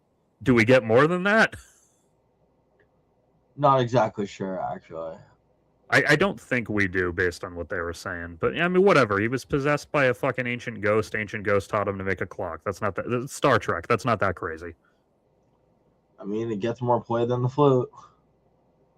That's true. Picard only breaks out the flute for big deal moments.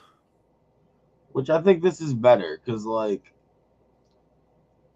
Cisco kind of lives in his shit.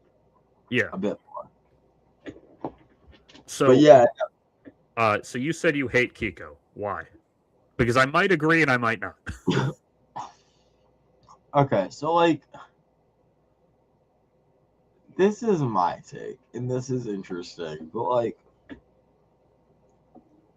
you know how I say sometimes that Starfleet is like cultural colonization? Sometimes, yeah. I feel like Keiko is like the Karen of that colonization.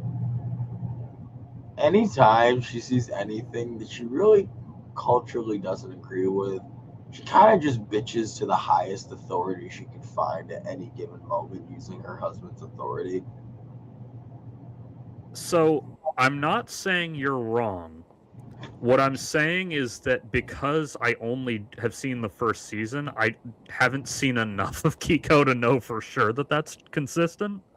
Fair. Because she, pre DS9, doesn't appear a ton, and frankly, even in DS9, doesn't appear a ton.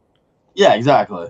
I guess they wanted her as a regular, but her schedule didn't allow it, so they had to settle for her as like recurring. I just find her so annoying. I don't think that actress is the best at it. I don't think she's a bad actress, but like she's a supporting player on a TV show in the 90s, so I'm not judging as harshly, but yeah, she doesn't have the same level of acting range that like Kira does. Well, I mean, that's not even the same ballpark. That's like different sports at that Yeah, point. exactly. I mean, Kira literally is a person. Yeah, like Every I'm time I saying see that to Keiko, make she it makes clear me that we're not being misogynistic because we love all the other female characters in the show. Oh, dude, we don't have to make like I don't have to highlight that we're not misogynistic when literally every other female character in this show is fucking out of the park. Keiko is just fucking sufferable. It's also odd, if I remember correctly, wasn't she literally introduced in the episode where she gets married to O'Brien? Or was it like one episode before? You would be the one to know that over me. I know that we only met her like once or twice before the wedding episode. Every time I see her, it just feels like it can be summed up as Miles. You know, I was really feeling that this would be best. And then That happened. Well, she also like I get that she's mad that they live on DS9 because DS9 is a shithole compared to the Enterprise, but like, why'd you agree then? how do I put this? You don't work on the Enterprise, honey. What the fuck are you talking about? Well, she does, to be fair. Kind of. No, she does have an actual job on the So then Enterprise. stay there.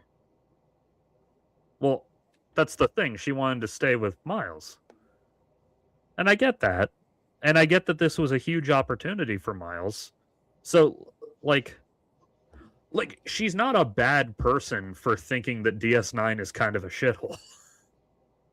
She's a bad person for thinking because she thinks it's a shithole that she should re-educate the children of every fucking person there. Well, I mean, to be fair, the alternative before that was there was no school, so They don't need a school. I mean, they kind of do. Why? Because children need education and socialization. And that school is the only way to get that. Because why? I didn't say it was the only way, but it fills multiple slots with the same act, you know? This just feels like us pushing our way of doing it. Well, that's the thing. Schools are helpful. Yeah, that's true. So in the season 1 finale, the whole inciting incident of the conflict is the Bajorans. Kids may want to know how to read one day. That's true. So, like, the Bajoran religious lady got, like, mad that she was teaching a purely scientific version of the wormhole, and she's like, I just teach science, motherfucker. I don't let ideology into it. That's crazy. No, ideology is already a stark part of it. I Because know. she's teaching. That's what I mean. Well, that was kind of what was bugging me, not about the episode. I'm not saying the episode sucked. I'm just saying that, like, while she's a bit annoying, Kiko is 1,000% in the right on that issue. How? No, you can't teach religious teachings in my science classroom. I mean, Like, you can teach your children that on your own time. That's fine. But no, I'm not going to teach a religious version of this scientific phenomenon in my class, dude. I get what you're saying, but this is not a government school. This is not. Well, it like- kind of is, actually. It's more of a private school, if anything. I wouldn't say that. It's a community school for sure, given the small population size. But like The Kiko, she's not curriculum is not officially a mandated. government. What? The curriculum is not mandated by anything other than what Keiko feels is righteous. Well, it's not really righteous. Every time we pop in on her classroom, she's just teaching like basic school stuff. I'm just saying, who determines the curriculum? Wasn't there some kind of oversight? I might be misremembering that, but I might would be- assume she runs the basics of her fucking lessons through Starfleet. Like she clearly has some kind of credentials, or they wouldn't have given her the job. Bless you. her credentials are as a fucking botanist. Well, yeah, but like would still have like an advanced scientific degree, and therefore like can be trusted to teach the water cycle to 8-year-olds. You know. Yeah, I guess. It's just like she's making a school to like influence and teach all the people on board. And I think there is inherently ideology going to be taught there. And I think it is a Bajoran station. So while I think you shouldn't have given the Bajorans as much as they wanted, I think there should have been a bit more leeway as far as like, well, we'll talk about their cultural understandings of the wormhole and shit. Well, that was kind of the problem, was that like, what's her name? Louise Fletcher walks in and kind of says, "You mean the prophets?" Like very insistently, and she's like, "Well, yeah, that is what the Bajorans refer to them as." Like she was kind of on a dime, granted, like she didn't have time to prep, but she wasn't being disrespectful to their culture. It was just a footnote in a scientific phenomenon. I feel like it should be just taught alongside, just because it's not like I don't know. It's not like some people speculate that maybe the wormhole is this because Well, There there's also definitely the is. fact that Louise Fletcher walks in mid-lesson, so for all she knows, in 5 minutes, Kiko's going to go, "Now let's talk about the culture of Bajor and how it relates to the wormhole, because that's part of the story." you're giving Keiko the benefit of the doubt, which is fair. I am. And granted, this was science class exclusively, so maybe she wasn't going to get into it, but maybe in That's fair. history class 2 hours from now she will. That's very fair. And also, like, if I were a teacher and somebody came in and started, like, interrupting my lesson to correct me, I would punch them in the fucking head. Yeah, but Keiko sucks. There is an objective way to set up an effective curriculum that yields the best results for young minds. See, that's the thing. Like Nog goes to the school at one point. Yeah, there's the cultural clashing between Keiko's Federation ideology and Nog's Ferengi ideology, but, like, reading is still a thing either way. Well, reading is still a thing either way. It's important to remember originally Keiko's pitch about how, well, yeah, you know, like I understand that this will fit into Nog's understanding and your education for him. Because, like, Yeah, I don't because she's know. like, think about how good he'll be at business if he knows so much about other cultures too. Because I think it should be said, if you take a young Ferengi, a young Klingon, and a young human, they need different curriculums to best succeed at their goals. Also, school is about teaching lessons using evidence based on the best theories we're working with. That's the thing. Kiko does not deny the existence of the prophets because there's documented proof of there being alien life that constructed the wormhole. It's just she doesn't call them the prophets because that's only one belief system, but she mentions them, and then when it's brought up, she goes, "That is indeed what the Bajorans call them, yes." That's fair. Like, I'll give she that to her. handled it more maturely than I would have.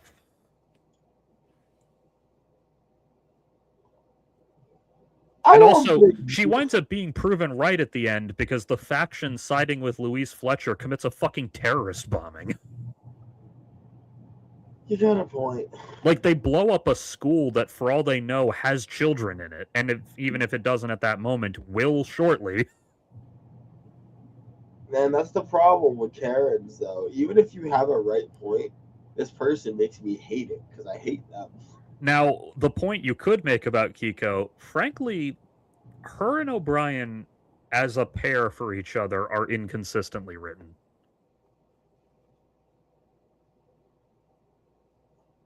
I feel like their marriage is just a vehicle to have both of the characters in a place. Yeah, sometimes they fit. Like, depending on the writer and, like, how the performance came out that day, sometimes they're believable as a married couple. But other times it kind of feels more like they got married out of obligation. Dude, it feels like one of them just ordered like a mail order spouse.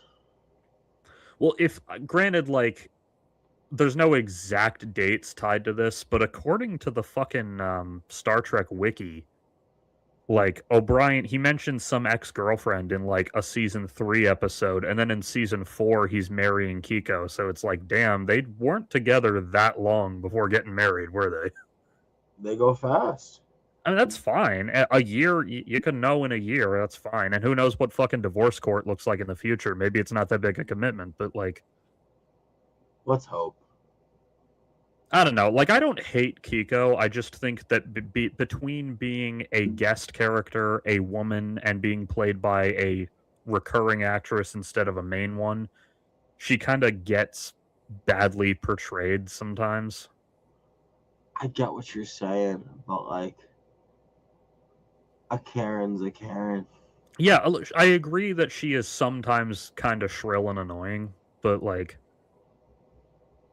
I don't know. Like, there's in a universe where fucking, like, Gold Dukat exists, like, I can't really get mad at Kiko for being a bit of a bitch.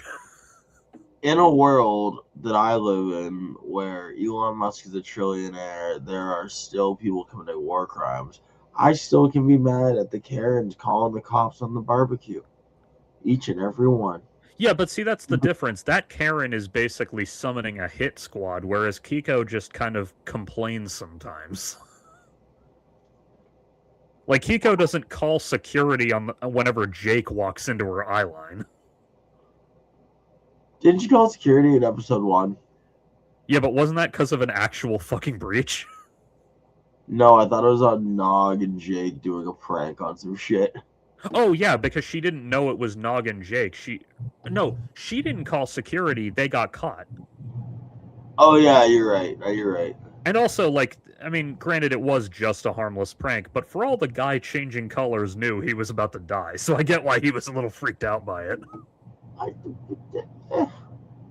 If it was a real bio issue, the security should have caught it before. So. Yeah, I mean, it was a shitty thing to do, but, like, whatever. They're two 14-year-olds. They do shitty things. What are you going to do? They're children. Yeah. And one of them is, like, basically raised feral, too, so... He's not raised feral. He's illiterate. Yeah, but that's just because his dad's a fucking idiot. Well, yeah, but that's what I mean. Like, I'm not saying Nog is a terrible father. I'm saying Nog is an ill-equipped father. Absolutely. Which maybe does make you terrible, but maybe But not. that's why Quark is doing mad work behind the scenes. Like, did you not see Quark trying to teach that boy? In his own way. Also, do they ever mention which of the two is the older brother? Yeah, they do. They'll get into it. Is it Quark who's the older brother? I think it's Nog, actually. Real? Well, you mean Rom. Yeah, right, yeah.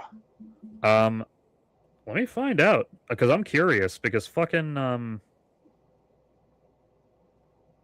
my god. Because Quark very much gives the vibe of the older brother. Yeah, according to the wiki, he's the older brother. Okay. I wasn't sure if it was the thing where Quark's the older brother or if it was the thing where Rom's the incompetent older brother. It's not just the incompetence, like, it's not just a Fredo thing. Like, Quark pushes him around like he's been doing it, you know? Wait, isn't Fredo older than Mikey? Yeah, but that was the thing. Fredo should have been first in line, but he got passed over. Well, yeah, but also Sonny pushed around Fredo too. Well, Sonny was older than Fredo, so that makes sense. Well, yeah, I'm saying anyone push it on Fredo either way. Well, Michael didn't push Fredo around. He just fucking put limitations on what he trusted Fredo with. But he wasn't like a dick to him interpersonally most of the time. Yeah, that's actually true. He just kind of kept him where he was good. Yeah, whereas like Quark like pushes Nog around like an older brother would to his annoying younger brother. Well, Rob needs to get pushed around because he'd be fucking around. Well, yeah, I'm not saying it's good or bad. I'm just saying that like the dynamic between those two is very much like I'm in charge like I've always been, little brother type of thing. Fair.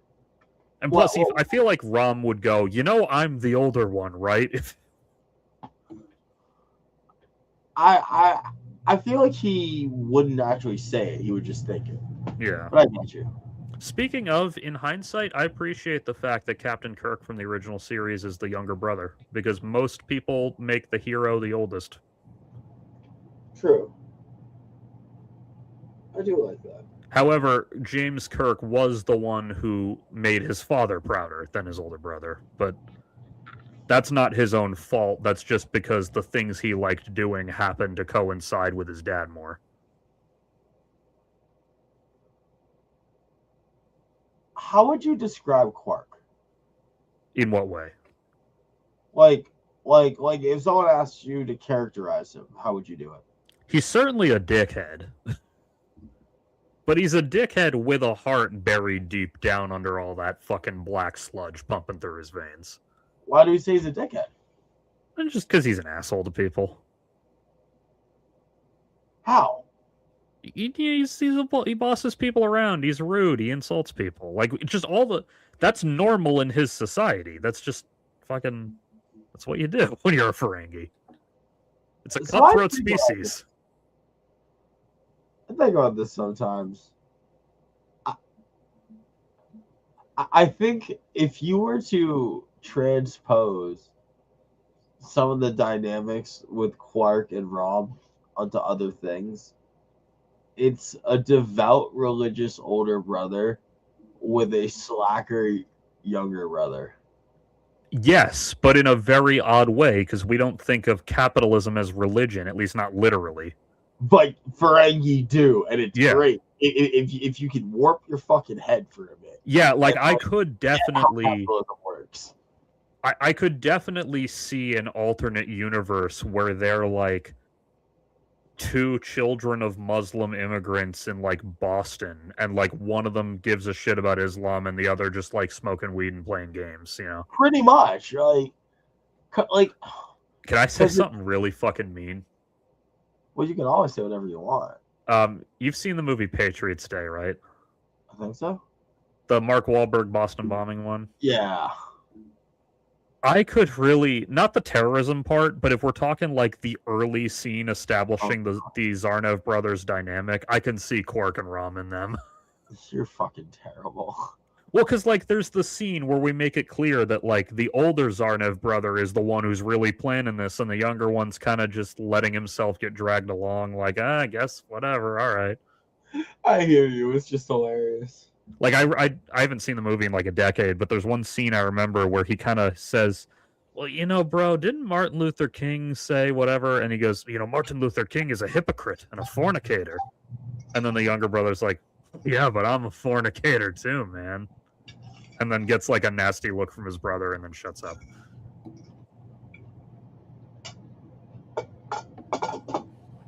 I don't know. Obviously, I don't think Quark and Rom would resort to committing terrorism, but I could definitely see a version of that where they're like two brothers, one of whom gives a shit about Islam and the other doesn't.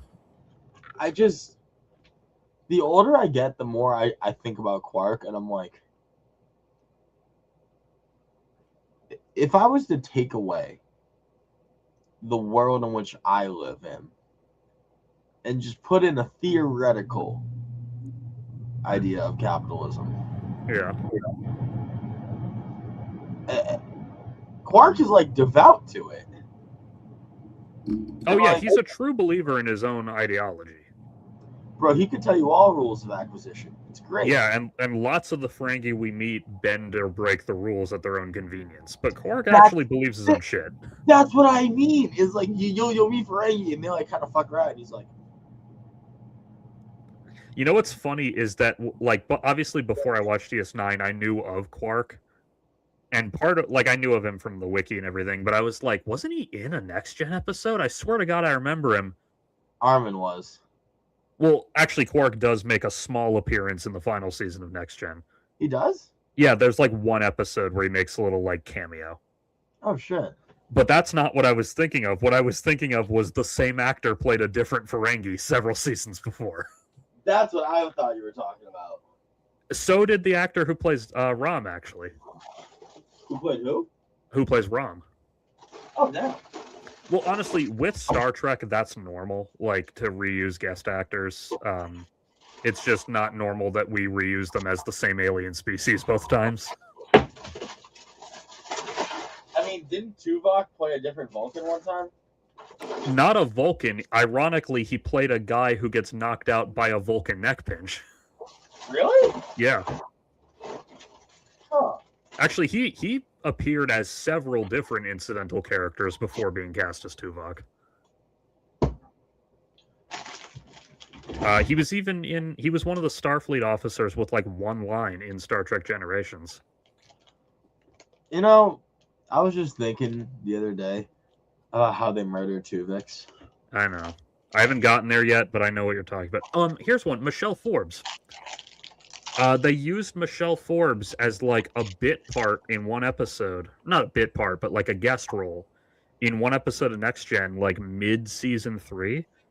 And then they were like, we like that actress. So then in early season 4, when they were writing Ensign Ro, they were like, why don't we just bring her back? She was good last time. Makes sense. Put her in different makeup. Or hell, the big one is Tom Paris from Voyager. Oh, I know Tom Paris. So before he was Tom Paris, that same actor played, I forget his name. His name was Nick, actually, his first name. I remember this. Yeah, in that one episode of Next Gen. Yep. And when they were coming up with the character of Tom Paris, they were like, we want a fucking edgy bad boy who's kind of on the outs with the Federation. Like, basically, what they wanted was that exact character. The reason they didn't go with him was because they felt that what he did was so bad that the audience wouldn't be willing to give this guy a redemption arc. Whoa. Because he, like, tried to kill people at the Academy, right? Well, he didn't try to kill people. His fuck-up accidentally got one of his squad mates killed, and then he made the others be quiet about it.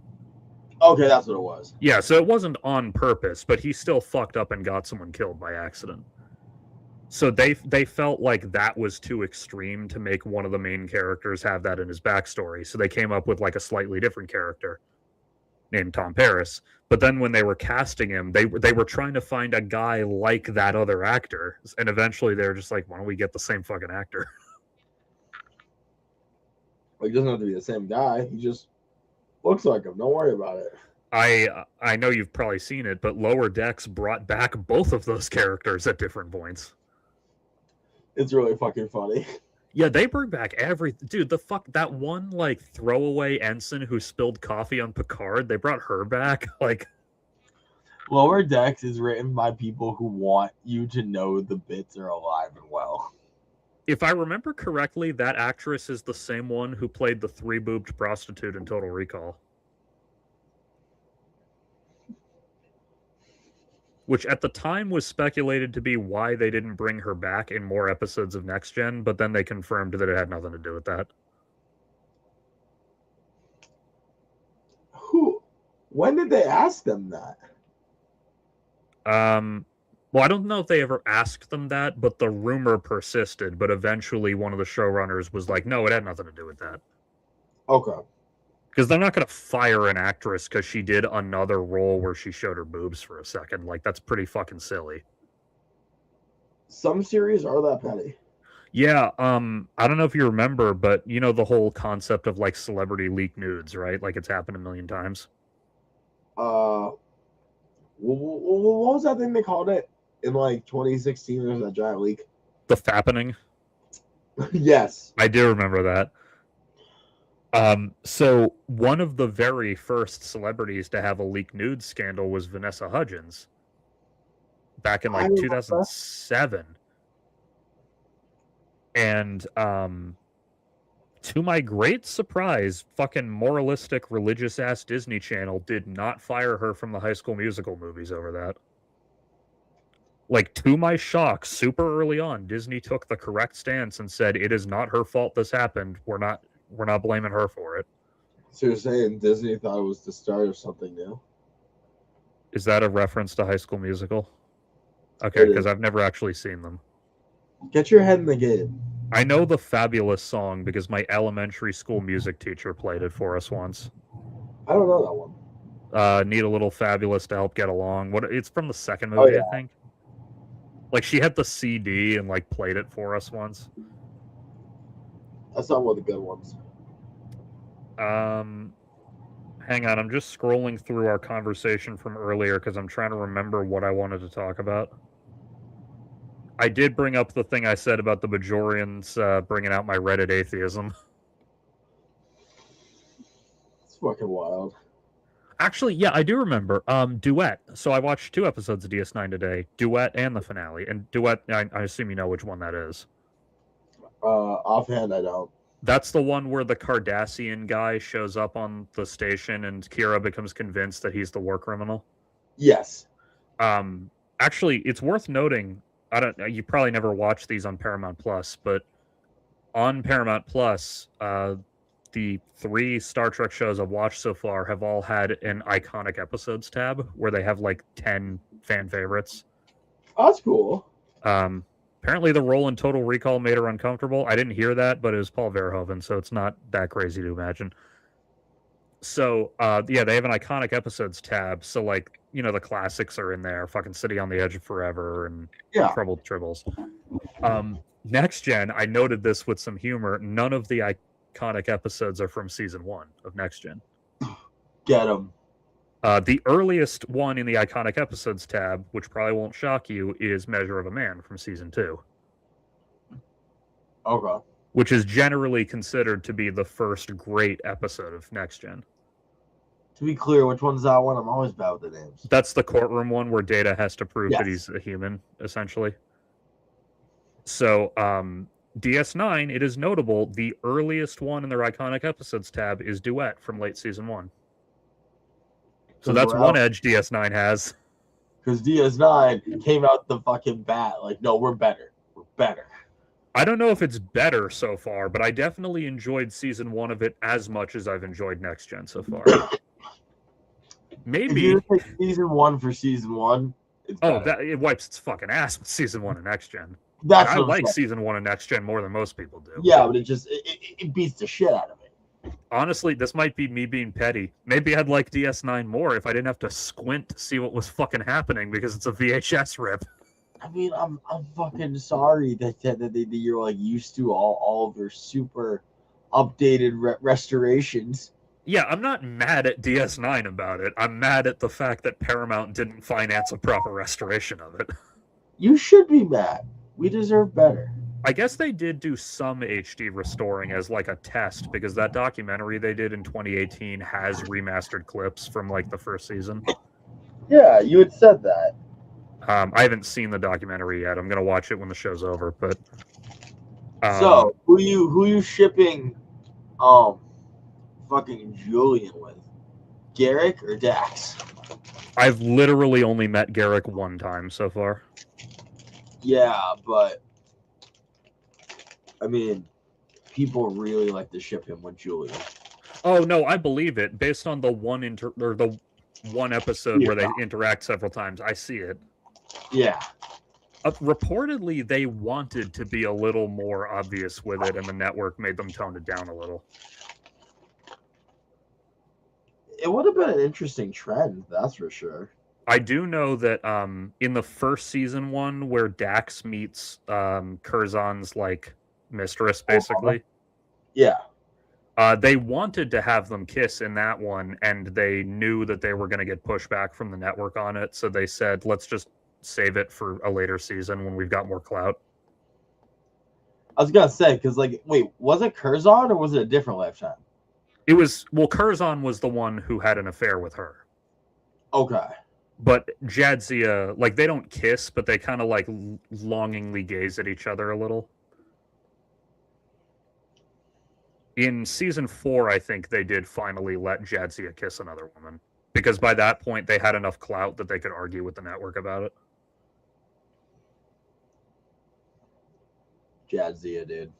You know what? It's a sign of progress that to us that sounds silly. Like a lesbian kiss, fucking network TV was freaking out about that, like a chaste ass lesbian kiss. But in 1993, that was a big fucking deal. Is it a sign of progress or just a sign that we still have people having that same benchmark with the same sort of problem? Well, that's the thing, is it's not a benchmark anymore. Now a network TV show can have a lesbian kiss and no one really notices or cares. I don't know, because the woke mob is trying to make my kid gay by putting 2 women kissing in the schools. Yeah, Obama's beaming gay thoughts into my head as we speak.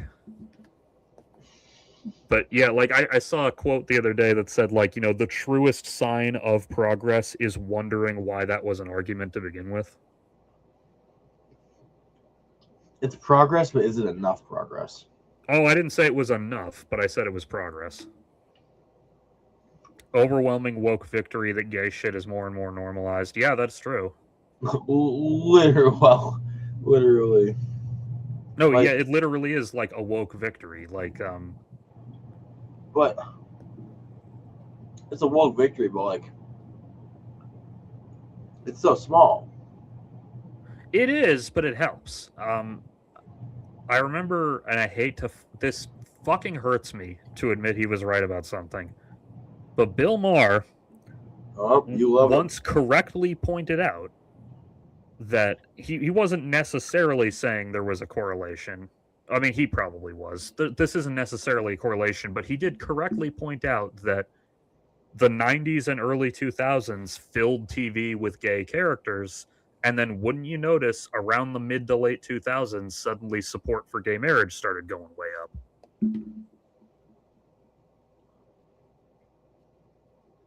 That's obviously not the sole reason, but normalizing a thing is a big part of how you make progress, you know? It's not cool to be homophobic anymore. Yeah, that's true. Like, I mean, obviously conservative circles will overcompensate by being performatively bigoted, but like it is cool at the country club. yeah, conservative circles, like I said. But like, or to use like a racial example, you know, in like 1955, even in the comparatively enlightened northeastern US, it was fairly normal to say, like, to a black guy, you know, hey boy, shine my shoes. Whereas now, if you said that to a black guy, like even if he was a shoe shiner, the white people around you would look at you like, what the fuck, dude? If you said it to a black guy in 2026, he'd hit you, then you'd call the cops on him, then you'd get arrested. Oh yeah. Yeah, conservative circles do have the most gay shit going on, but that's in private. I actually love you've seen Gran Torino, right? Yes. There's a scene where he's confronting some of the gangbangers, like the black ones in this scene, and he uses some like outdated semi-racist term. Like, I forget which one, spades or something, but one of them, he says one of them to the black guy, and the black guy doesn't actually get mad. He gets kind of amused. Did you just call me a spade? Like, he gets that, like, damn, I haven't done that one in a while look on his face. Well, okay, so like that's the reason I enjoy Pierce's dad from Community, is it's old timey racism. Where Yeah. like there's this one scene where like he's talking about like purity of blood, and then the white girl tries like chiming in. He's like, please girl, your people fornicated with Laplanders and Finns. It's like, okay, now we're really talking racism, buddy. Xbox Live chats keep the tradition alive. True. Xbox Live chats just call you a monkey. Like, I want some like very specific drawing a line where your racism exists. Did you ever watch that show Cooper Barrett's Guide to Surviving Life? Is it good? No, not really. It was one of the many Fox shows that got canceled after 13 episodes because no one really watched it. Was it animated? No. Ew. It was a mildly amusing live action sitcom. Oh, Anyway, God. there was an episode where they were like meeting with some fucking I don't even remember the context. This old rich out of touch guy was meeting with them. And one of the characters just had a kid. He mentioned something about like, oh yeah, remind me to get diapers on the way home, something like that. And the old rich guy goes like, oh yeah, disposable diapers. In the old days we just had an Oriental lady launder them for us. And then they're like, yo, dude, what the fuck? He goes, what, are they not of the Orient? And like he doesn't mean it racist at all. He just is so out of touch. He has no idea that term is outdated. And then later, like they cut away to something else, and they cut back later, and he's standing with one of the other characters, who's like I don't know if she's black or Indian, but like dark-skinned woman. And he's just kind of like standing with her, and he goes, "So is the term Negro offensive?" And she goes, "Yes." He's like, "Why is that?"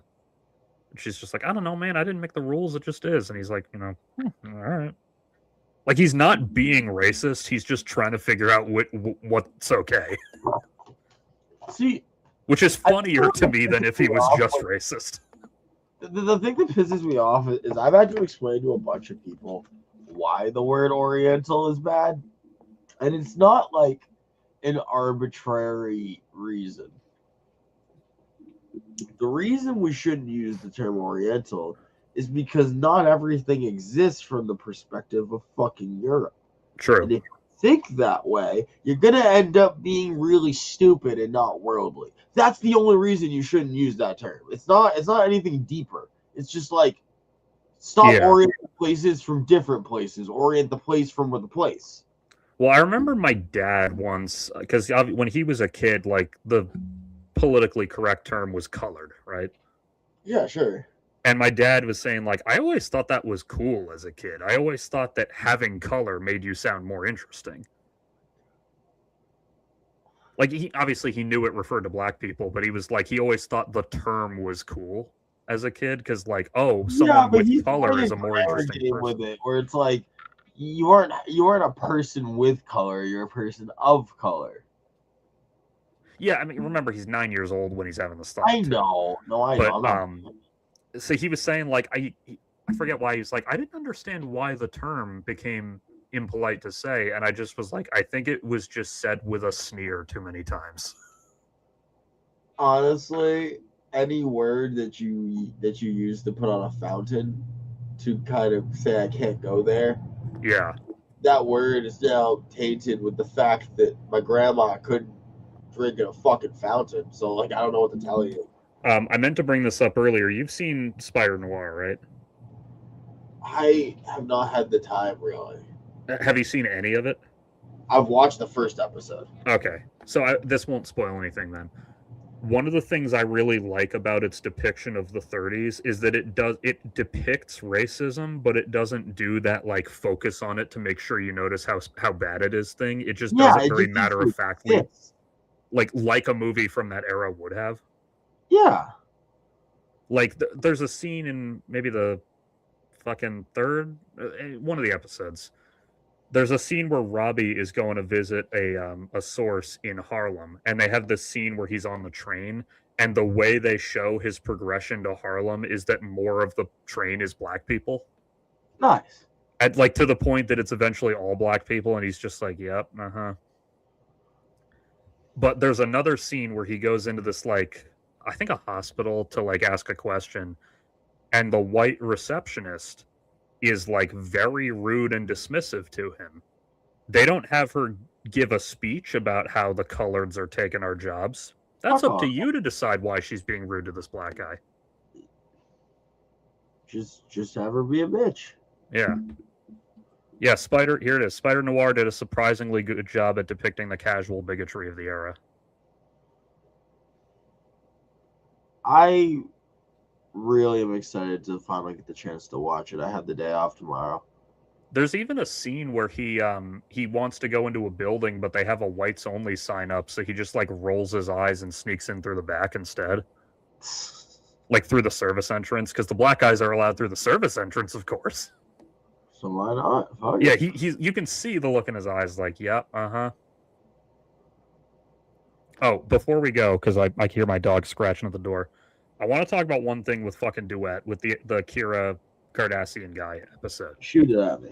Great episode. One thing was fucking bothering me the whole time. What is it? They are talking about, they're trying to determine this guy's identity. Is he a filing clerk or is he fucking Rudolph Hess?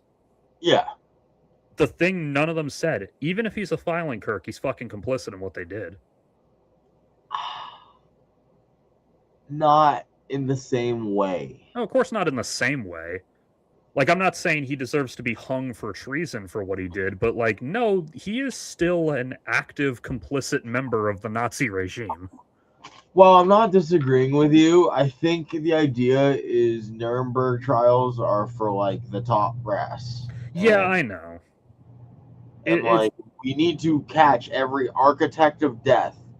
And if we grab a fucking pencil pusher and he's not the architect of death, we're fucking up the whole process. Yeah, it's just every fucking time he talked, this image flashbanged me in my head.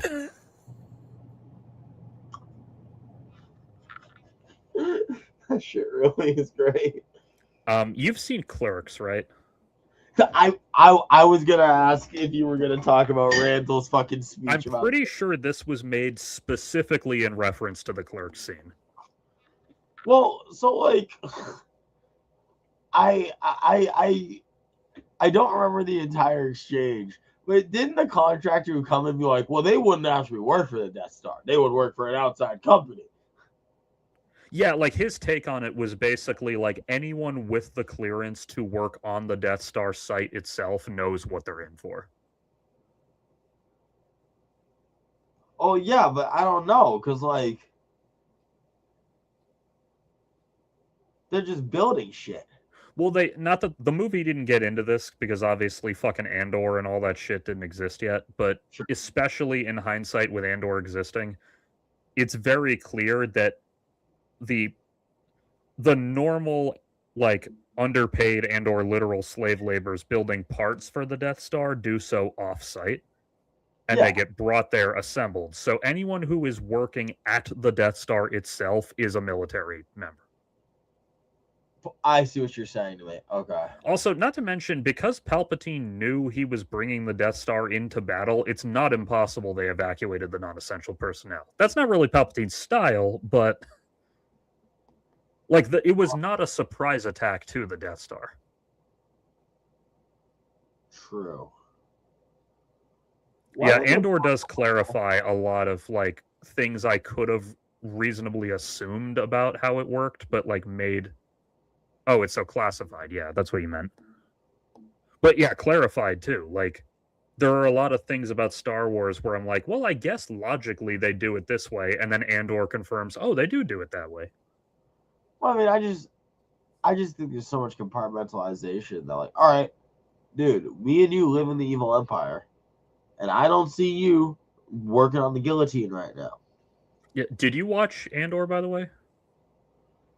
I started it and then never got around to actually like doing the work on it because I was bored at the time. It's fucking fantastic. It's by far the best thing Star Wars has produced since Return of the Jedi. I think it's just because I'd only watched like the first episode and I was just in like a bad mood that day. Yeah, maybe. But anyway, there's a whole little 2-episode arc where Cassian's in this Imperial prison and they're like, being used for their labor, making some kind of item. They don't even know what it is. They just know they like bolt the joints together and then it goes down the line basically. Yeah, they just do the thing. Yeah, and then the post-credit scene of the final episode of season 1 reveals that little assembly they were building, they have like 40 million of them making up part of the Death Star, That's great. But as far as I know, Cassian himself never finds that out. Yeah, because why would? Yeah. Yeah, all he knows is that there's a gun in his head if he doesn't put the rivet in, so he's just going to put the rivet in until he gets a chance to escape. Put the rivet in the thing. Press it down. Yeah, that prison, like, I won't spoil it for you, but that prison they're in is fucking devious. Yeah, no, I gotta go and watch that. It's so good. Like, it's actually bullshit how fucking... It pisses me off how good Andor is, because it just reminds me that Disney could make Star Wars that good this whole time, and they choose not to. Well, you wanna know what? Fuck it. I'm gonna go watch an episode of that. Yeah. In the meantime, I'm gonna go check on my mom, because I think I hear her coming to bed, and I want to make sure that she's, you know, got all of her snacks and has applied all of her various lotions and everything. That's a lot of things. Yeah, not really, but... So, in the meantime, all of you, go watch Andor if you haven't already, because it's fucking great. And I say that as someone who has liked almost everything Disney Star Wars. So, when I say that it wipes its ass with everything else, that's not me being like a petulant millennial fanboy.